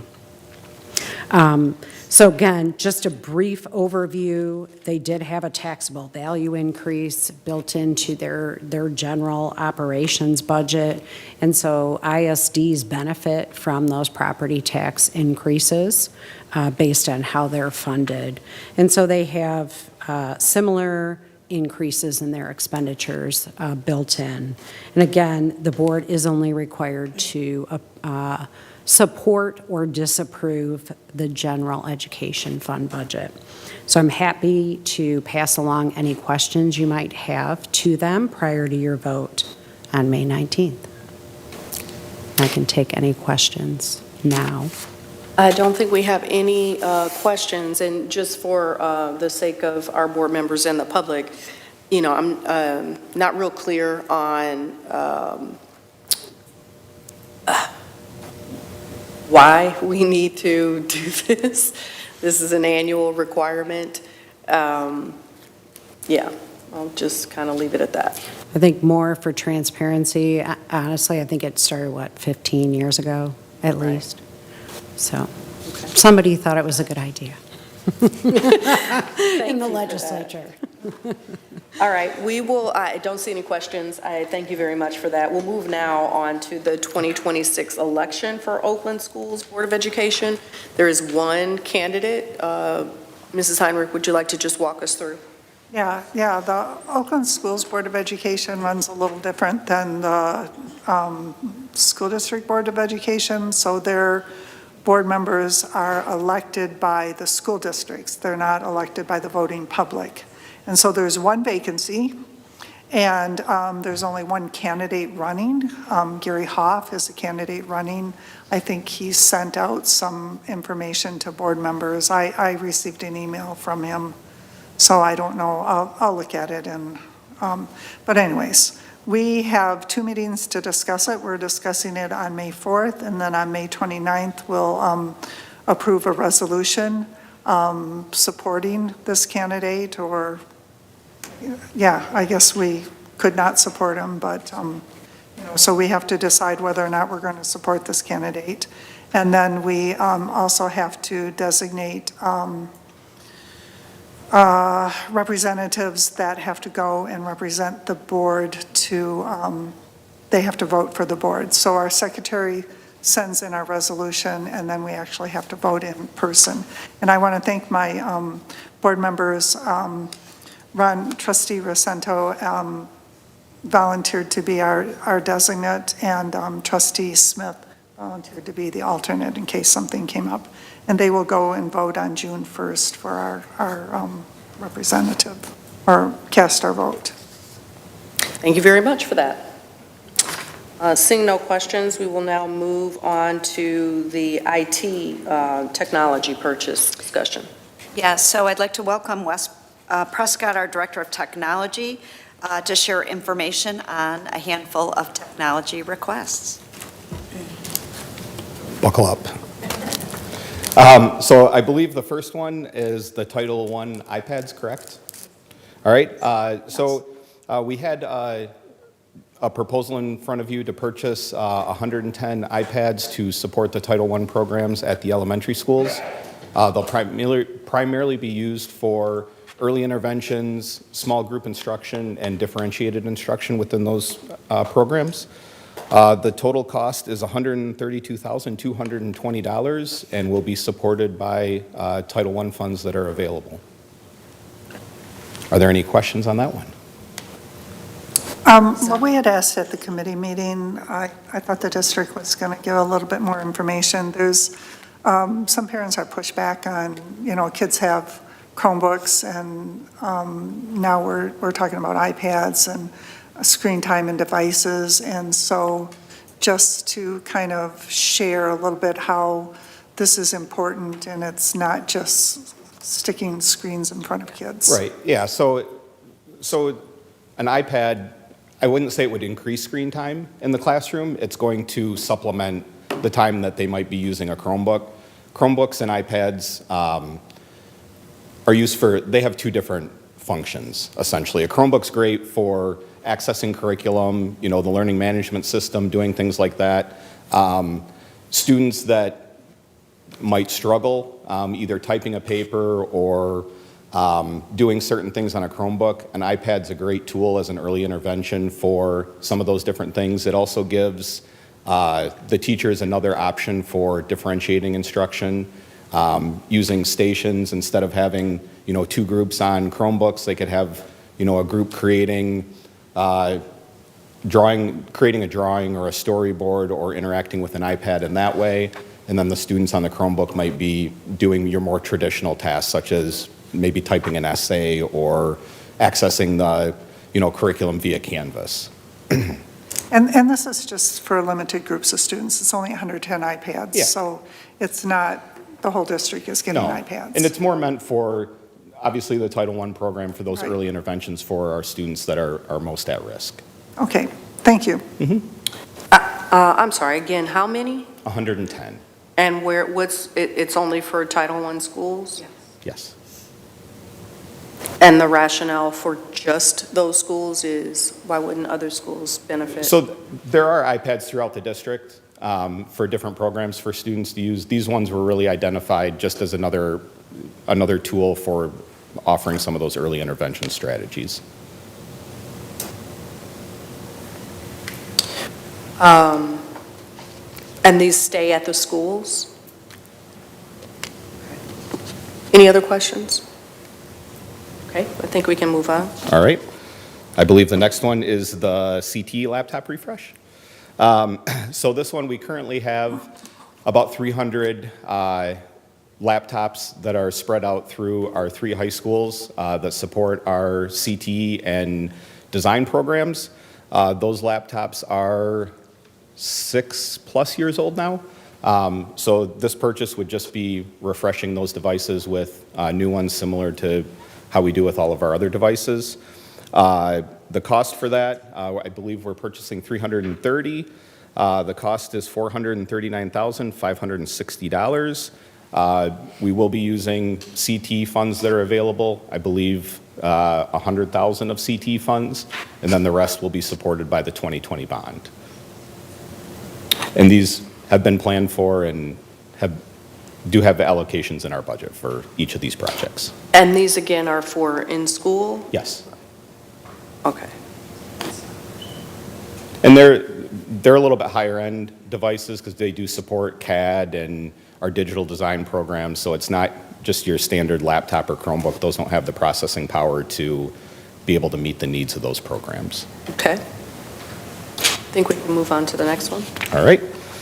The next one is the admin device refresh. Again, we've got our FAFSA group is due for a device refresh. There's our 5 years old as well.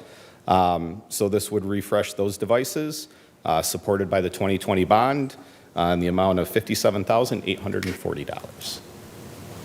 How many devices are those? I believe it's 30. 30, yeah. Okay, I think we can move on to the next one. Fantastic. The next one is camera hardware. So if you remember, a couple years ago, we did some upgrades to our video surveillance system. We added cameras at the elementary schools, and we brought in the existing cameras at the secondary buildings. Those cameras are now probably 10 to 15, well, probably 10 to 12 years old, and are in need of replacement. So what we did, similar to what we did at the elementary schools, we have a couple members of our team who do a lot of security camera work throughout the county with our districts that we support. So they didn't just, it would have been easy just to take the maps that we currently had and said, okay, we're replacing one for one. We didn't do that. We kind of went around the building, came up with our plan for what we thought needed to be covered, and then we met with the building administrators and walked with them and got their feedback as well. So this is really not just a rip and replace at the secondary buildings, it's really an enhancement. So these next two go together. The first one is just the purchase of the cameras. We're using a REMC contract to purchase those. So we're purchasing approximately, I think, just over 500 cameras, and the cost for that would be $690,766.01 from MCA, or Mobile Communications of America. This is just for secondary? Yes. And when you say secondary, was that high schools? Middle and high schools. And middle school? Yes. So we're talking about, how many schools? Is that 6, 7? How many schools is 3 there? high schools, I believe 4 there- middle schools. I believe there's 8 total. 8, okay. And STEAM? Yeah, 6, 7, 8. Yeah. STEAM, part of the middle schools. I seem to remember doing something with surveillance before. Is that? We did the elementary schools had no cameras I see. prior I to see. 2 years ago. So 2 years ago, the secondary buildings were all covered. There were some gaps, and we addressed that with this. What or happens will with the address. existing equipment? The existing cameras are end of life, and they'll get recycled. Wow. And the issue is that they've reached their end of life. Are they no longer working? They are. They've reached their end of life, and there are a lot of newer features in the new cameras that we're going to be putting in that the older cameras don't have. Can you give us some examples?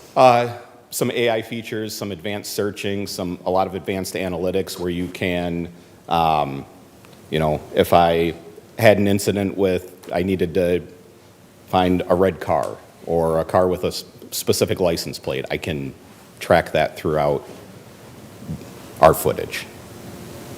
Okay. Yes. Yeah, one thing I appreciate that you shared with us is it's not just, we have cameras and let's replace them, but you went through the building administrators and surveyed the needs. Yeah. And so we're updating our needs for security also. And it's just, because you think about, we have cameras, why do we need to replace them? But technology just changes and improves at such a fast rate, so. And these are higher resolution cameras as well, Yeah. so it's, like the ones you get now, I could probably zoom in maybe out into the parking lot a little bit and make out some facial features, but it'd be difficult. These ones you can. So, it seems like all of this stuff is so expensive, but it's the world that we live in. It's just because we have, just because students have a Chromebook, it doesn't mean that they're going to last forever. And I They believe have when to we be did the replaced. analysis, I think Because we have, these cameras are actually less expensive. It's the same brand, but I think they're less expensive than when we purchased them and put them in the elementary that schools. was one of the things I was wondering, because oftentimes when technology comes out, it's really expensive, but then the price goes down. But that hasn't happened with the price of cars. It seems like those are going up too. So it's like some things cycle and some things don't. So, that's good to keep in mind. And one of the other things that you told us too, that the installation has modification because we've already approved the structured cabling. Yes, so are we done with questions on the hardware? Do you want me to move to the next No, one? Well, we've got more questions from board Okay. members. I just wanted you to share that little piece with the Yes. rest of the board. Yep. Mrs. Smith? And then Mr. So- Rosinto. A few years ago, when we brought this to the table, and I was the one that pushed that we needed more surveillance time. Will these cameras, because see, where I'm at with this is we have students that decide to want to use our schools and other students as WWE or boxing matches. Sure. And it's not pay-per-view. No. I want to know why we can't get more time. Because when we find out later on that we have had a student that has done some things that were unthinkable, we can't go back and pull that information. Yep. And in some cases, we have had situations where students have a history of doing things that they shouldn't be doing. And then when we try to go back, it's no longer on video. So is there any way, and I love the enhancement, because that's what the police department has now, is cameras that could look into your vehicle. They're not looking to see you, doing something or putting your makeup on or whatever. It's to find out if you're that person that they were looking for. Sure. But I would like, I am not speaking for anyone else on this board, I would like to see more time on those cameras, because if you have a child that has done something maybe 2 years ago, and now this child has done something else recently, and then there's no footage because, well, no one talked about it. I would like that we can pull that history back up and say, your child did do something. So is there any way we can get that, where we can have footage? I'm not saying it's got to go back to, 2006. I'm talking about if you've done something in that short, especially with that student still being in this district, we want to be able to go back and show that parent that we've seen some things. Thank you. So, okay. Go ahead. Nope. Oh, I didn't know if you wanted to respond to that. Thank you, Mrs. Smith. Any other thoughts? Yes, Mr. Racine. Do you have like a certain percentage of how much more coverage, blind spots are enhanced or anything like that? Or Not off the top of my head, no, just I curious. don't. Just a curious question. But we can share. I'm just curious if it's. But you did address storage time at the committee meeting, because that's one of the things we asked about, Trustee Smith, was the storage time. So if you could just share what you shared with us. Yeah, so right now we retain for 30 days. If there is an incident, you can export that and it is saved forever until you delete it. You can save it on your computer, you can save it in Google Drive. And I'm not saying this hasn't happened, I have not been made aware of any incident in the last 2 years that we haven't had footage to recover. We're usually one of the first people that they reach out to if they need to pull footage, excuse me, and we haven't run into a case yet where we haven't had that available. If it's after that time period, then yes, that it would not be available, but you can export it and save it in perpetuity. Thank you. I'm just pausing because, I'm a numbers person. I'm like, whoa, this is a lot of money. And I don't want to just, replace things just for the sake of replacing. For sure. I want to really understand the nature of what's going on and the need and the how and the why. Yep. So I feel better about that. Yep. We can move to the last item. Yep, so the last one is going to be the installation of the cameras, and this is just physically adhering them to the building or the ceiling grid and doing the programming.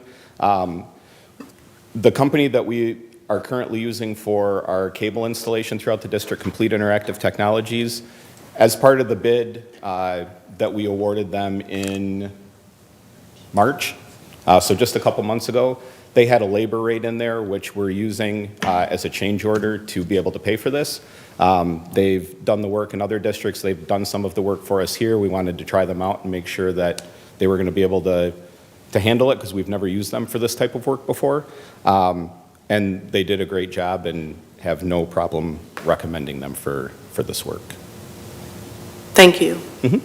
Thank you. All right, I think we are ready to move to our next item. This matter will come back to us at our next meeting for approval.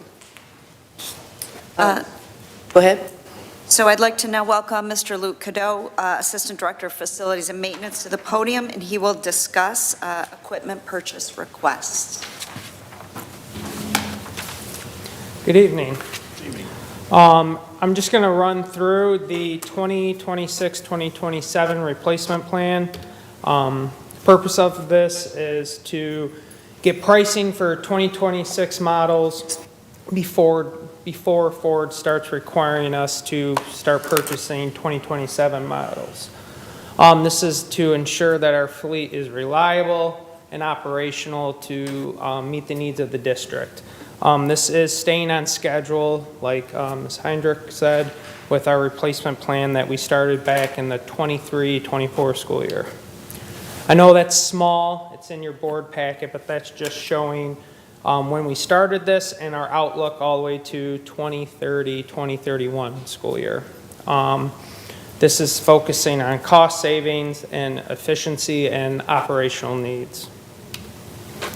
Reason for replacement, it's due to increased maintenance costs, wear and tear on aging vehicles, reliability concerns, making sure we can get schools plowed or get to schools when we have emergencies, and then operational necessities.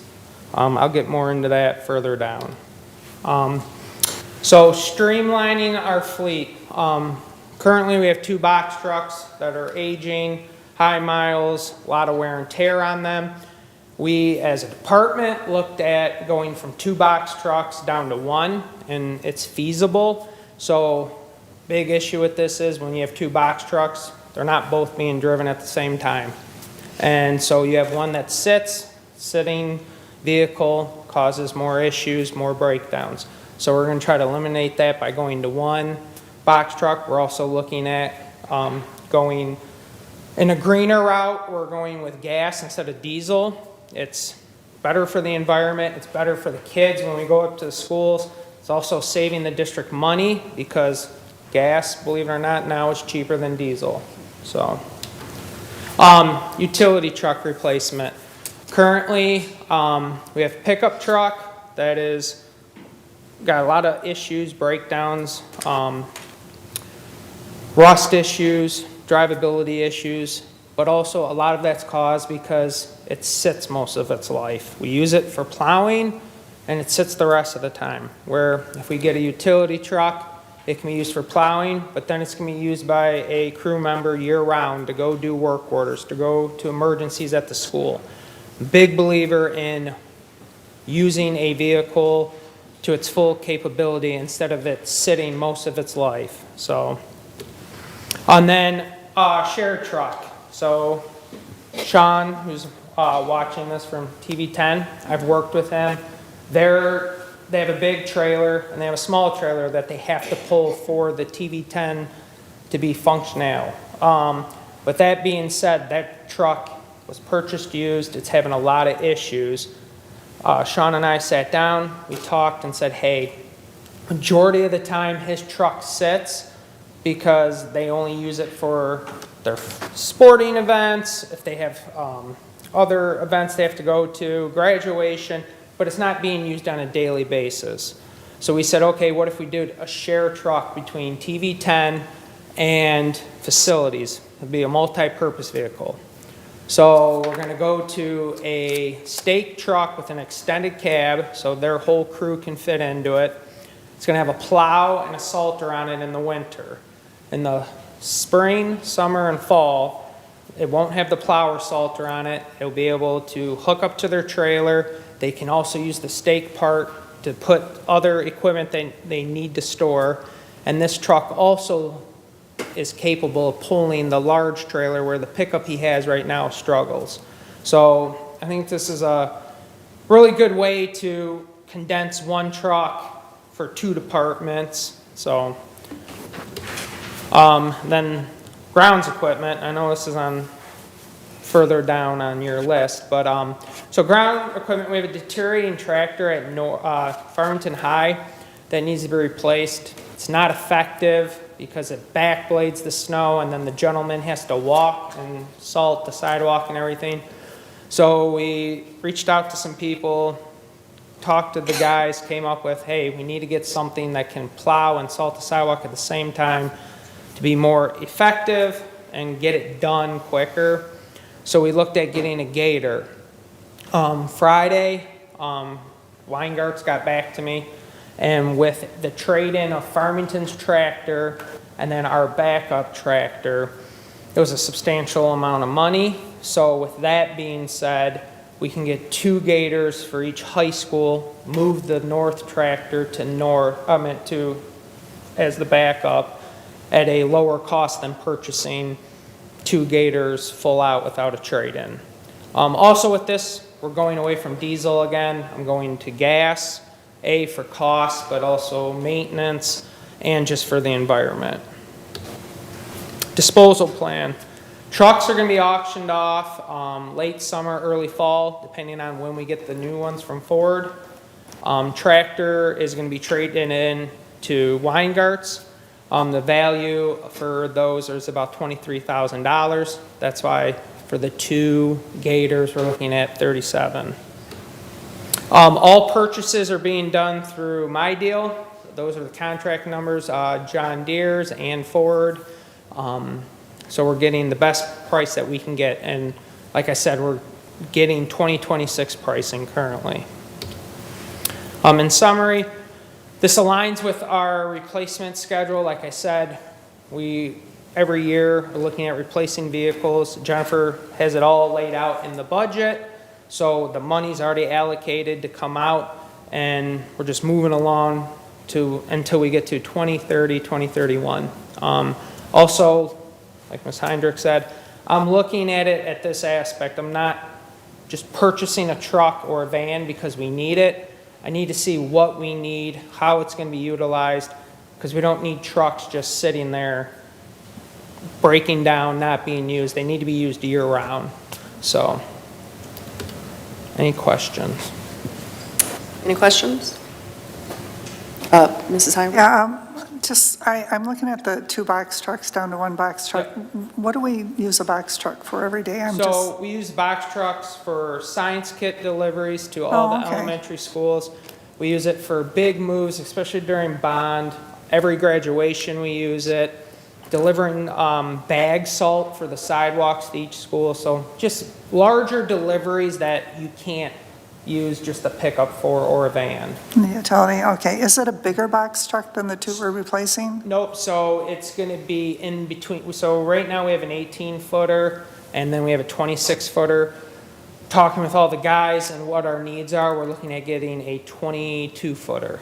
Oh, okay. Yep. So, yeah, I know, I want to come over and drive that Gator and plow some parking lots. So, Brad had a drive a bus day, maybe we can have a driver Gator day. There you go. Yes. Yes, Mr. Hull. Question here. Yes. For the snow plows. Yep. How many do we have? And because, I'm thinking just the amount of how many buildings we have to clear. Yep. I mean, how many So right now, we have 2 dump trucks that are a plow salt truck. Then I have 2 pickups that are plows with salters in them, 1 pickup with just a plow, and then I have 5 utility trucks with plows. My goal is the utility, so if I have the 2 dump trucks with the plows and salters, and then the stake truck with TV10, then I have my salt covered. Then my plan is to just have utility trucks, so my guys, if they're going to do a work order and I call them and say, hey, I need you to plow the magic square at Forest, which is the playground, they can just go and do it. They don't have to drive back, get a plow truck. They've already got it, they can do it, and then also that truck's being used year-round instead of just in the winter. Okay, because I'm impressed how all the snow's cleared away, by, 7:15 in the morning. Oh, yeah. On our snowfall. Yeah. So I just was wondering how much equipment we have to actually do. Yeah, most guys, so my goal, so for a while there was guys that were plowing 4 or 5 schools by themselves. Now we've tried to do team plowing, and we're having them do 2 schools per person and everything. It helps because if you're behind a plow truck for 8 hours and then you got to come into school, it's a lot for some people. So. Yeah. Thank you. Yep. Thank you. Thank you for your questions. I think that concludes Thank this you. presentation. This is another one that will come back to us at our next meeting. I will now move to public comment. Is there any public comment? Public comment going once, going twice? We have no public comment. Then we'll move on to action items. The first item is the world language textbook proposal. This came to us at our last meeting. Is there a motion? Mrs. Heinrich? Yeah, that was presented for detail at the regular Board of Education. I think it was for the 3rd year Spanish program. Yep. Okay, so I move that the Board of Education approve the extension of the world language textbook adoption with Wayside Publishing for the Entre Culturas Spanish and Entre Cultures French, probably murdered the pronunciation, series to include Spanish 3 and French 4 courses as presented in the total amount of $28,353.25 for the 2026-2027 school year, including shipping and handling. Support. Motion made by Trustee Heinrich, supported by Trustee Smith, to approve the extension of the world language textbook adoption with Wayside Publishing for the Spanish and French series to include Spanish 3 and French 4 courses as presented in the total amount of $28,353.25 for the next school year, including shipping and handling. Is there any discussion? Seeing none, can we have a roll call vote, please? Yes, Ms. Smith? Yes. Mr. Jacinto?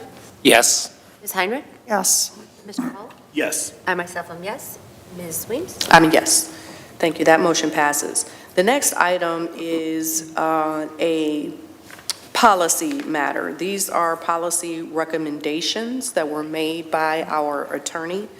They're in your board packet, but for purposes of the public, I would like to make sure that people understand what this is. There are 9 items. The first one is related to education records, and the update is to ensure that the school district will provide the results of district-wide surveys distributed to all students. They're going to make those available to the public. That is item number 1. Item number 2 is under extracurricular activities, and this one is related to personal branding.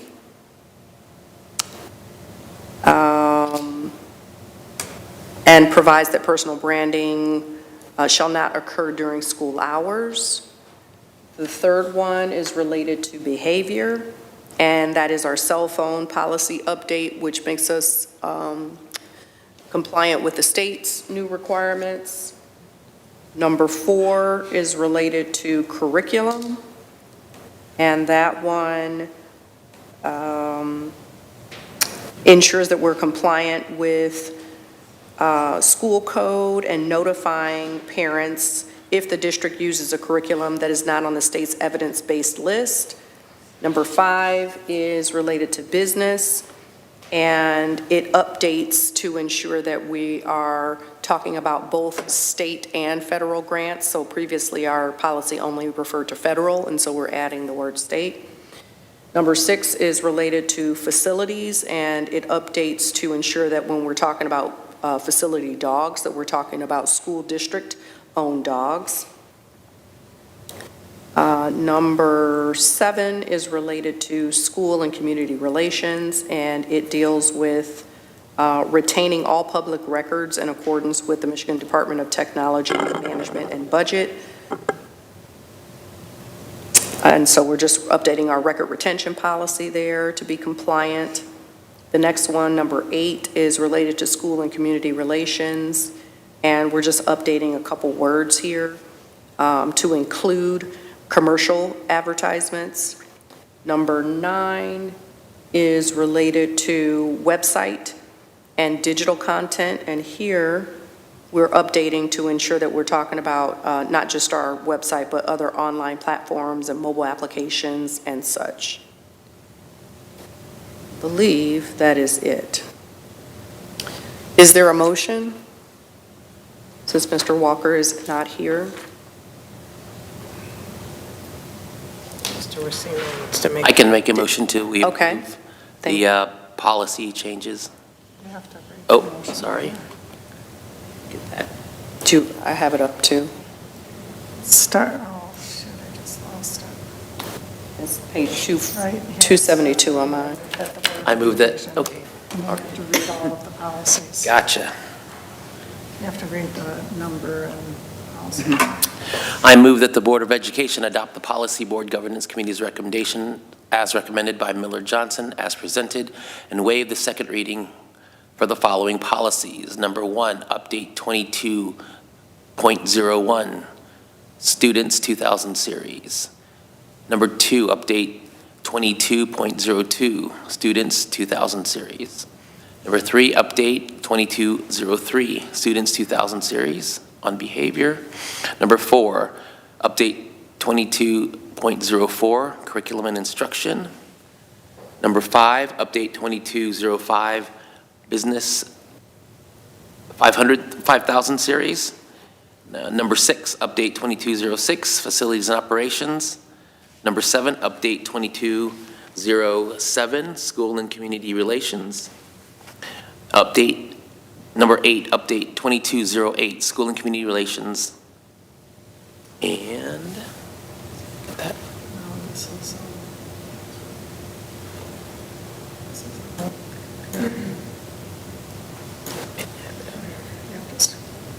Gotcha.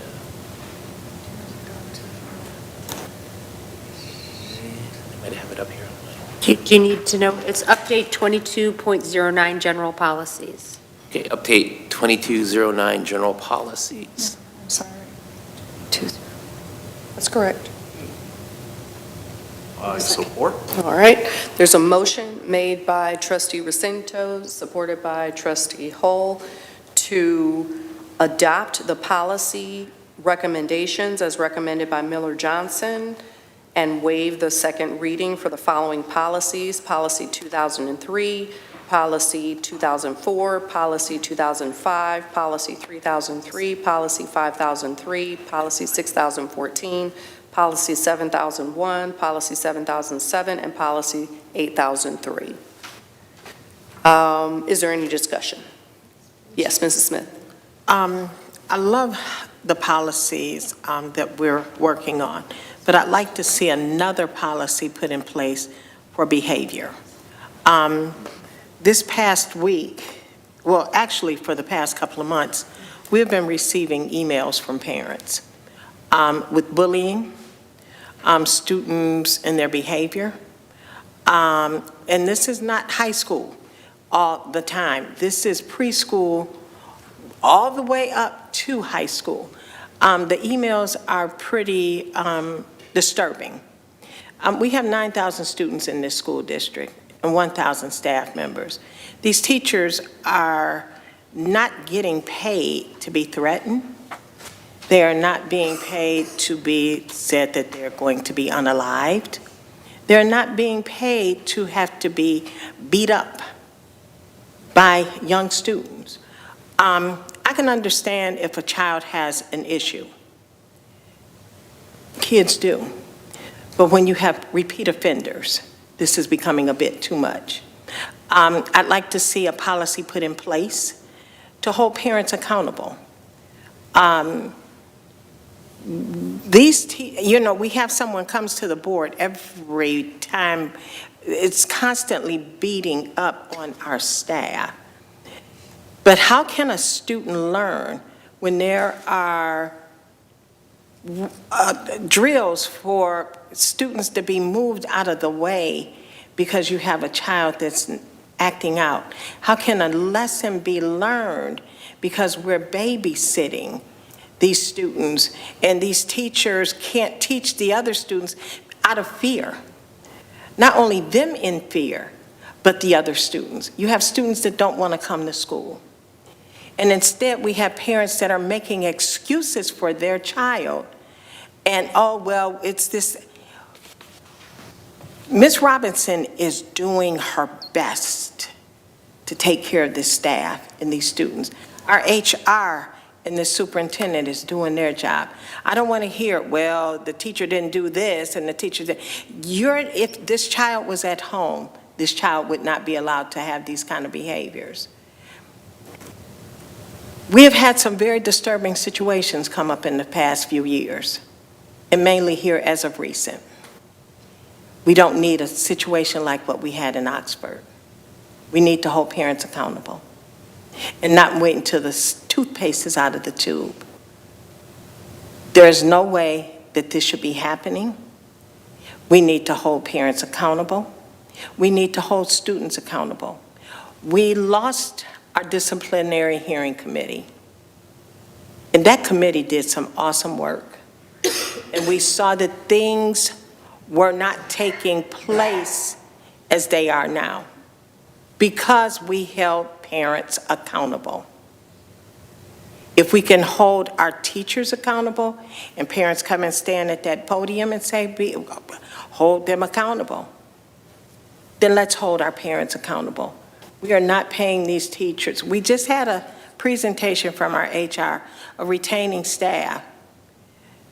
A lot of staff don't want to stay here. not because of what they're not doing, because they're doing a great job, but it's because of parents not letting their kids be accountable for their behavior. I applaud the HR department. I applaud the people that want to stay. I used to work for this district. I wouldn't work here if I had a student that was beating me up or threatening to unalive me. I wouldn't. This HR department is doing a great job with this superintendent. So I'd like to see a policy put in place, and I'd like to see that disciplinary hearing committee. And I don't want to hear, oh, we're in the weeds. This individual that came here from Mashpee was not reelected. His community didn't put him back in. Not only was he not reelected, he decided what was best for our district. That's not best for us. We are here to make sure that what Mr. Paddock brought to us today is fulfilled.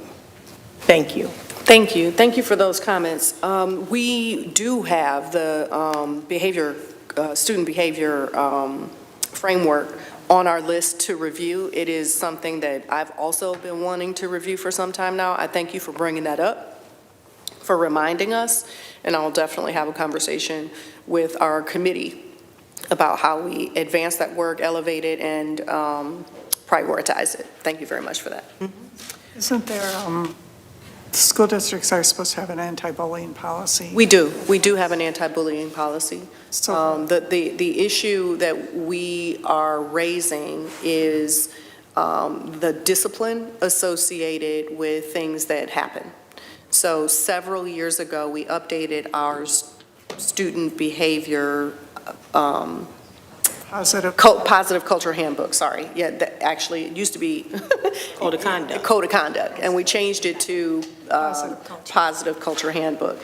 And in doing that, there's some thought that we have, there are some who think that we need to reevaluate whether we're aligned with respect to discipline in the district. Okay. And so that's what we're talking about. Trustee Smith, are you on the policy committee? No. No, not any longer. Not any longer, okay. And I'm just trying to understand what I'm hearing you say. You're also asking for the policy committee to look and see if they can put in some policies, language regarding parent responsibility? Absolutely. What I'm asking for is, we have a district that we are disciplining children, but our parents are not complying and working with the district. And it is not fair for our HR and our superintendent to continue to support our staff, and our parents are not doing, we are not a babysitting service. Okay. And what I'm asking for is for these parents. We have a code of conduct, which I don't like the name. I think that we need something to let them know that your behavior is not acceptable, and that these parents that are allowing their kids to come in here and doing the damage, not only to, it's affecting curriculum time. It's affecting our staff. You got the emails. You see what's going on. I mean, unless you're not reading them, but we need to do something here. We got some things going on. And we can't let these students run amok and run over. This HR is bringing in good people. We're not trying to run them out of here. We need to do something, even though the students are being punished, but the parents are not accepting the responsibility. Okay, all right, thank you for clarifying that. Yeah. So yes, thank you. That is on our, that is a priority for us. We certainly want to make sure that learning time is not disrupted, and that every student and every staff person feels safe. Again, going back to the motion on the table is to approve 9 policies. We had a motion that was made by Trustee Rosento, and it was supported by Trustee Hull. Is there any further discussion? Seeing none, can we have a roll call vote on policy, please? Yes, Mr. Hull? Yes. Ms. Heinrich? Yes. Mr. Jacinto? Yes. Ms. Smith? Yes. And myself, yes. I am a yes. That motion passes. Thank you very much. Is there a motion to pass the consent agenda? Mrs. Yep. I'll move to approve the consent agenda as follows. A, approval of minutes. Number 1, April 21, 2026 special meeting. Number 2, April 21, 2026 closed session meeting. Number 3, April 21, 2026 regular meeting. And number 4, May 4th, 2026 Finance Facilities Committee meeting. Support. Motion made by trustee Heinrich, supported by trustee Smith to approve the consent agenda. Is there any discussion? Seeing none, all in favor? Aye. Any opposed? Any abstentions? That motion passes. Are there any reports from board representatives? Yeah, the Oakland County School Board Association June awards recognition banquet, the invitation's out. Let Colleen know if you're able to attend. It's there's going to be an update on what the ISD Oakland Schools does for us, and then MASB comes in and presents certificates and awards, and we're a accredited board, and usually our board members get certificates and awards, and so it's just kind of a nice celebration event. Thank you. Trustee Jacinto?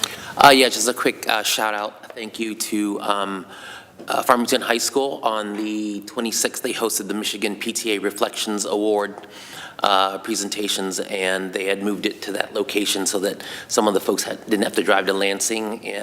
And many of our students got awards of excellence and awards throughout the competition. And there were obviously other districts there, and I think we represented ourselves well. I know I talked to a few other board members, and they were very happy that of the event. So thank you for that, and that's it. Thank you for sharing. Okay, seeing no other reports, this meeting is now adjourned.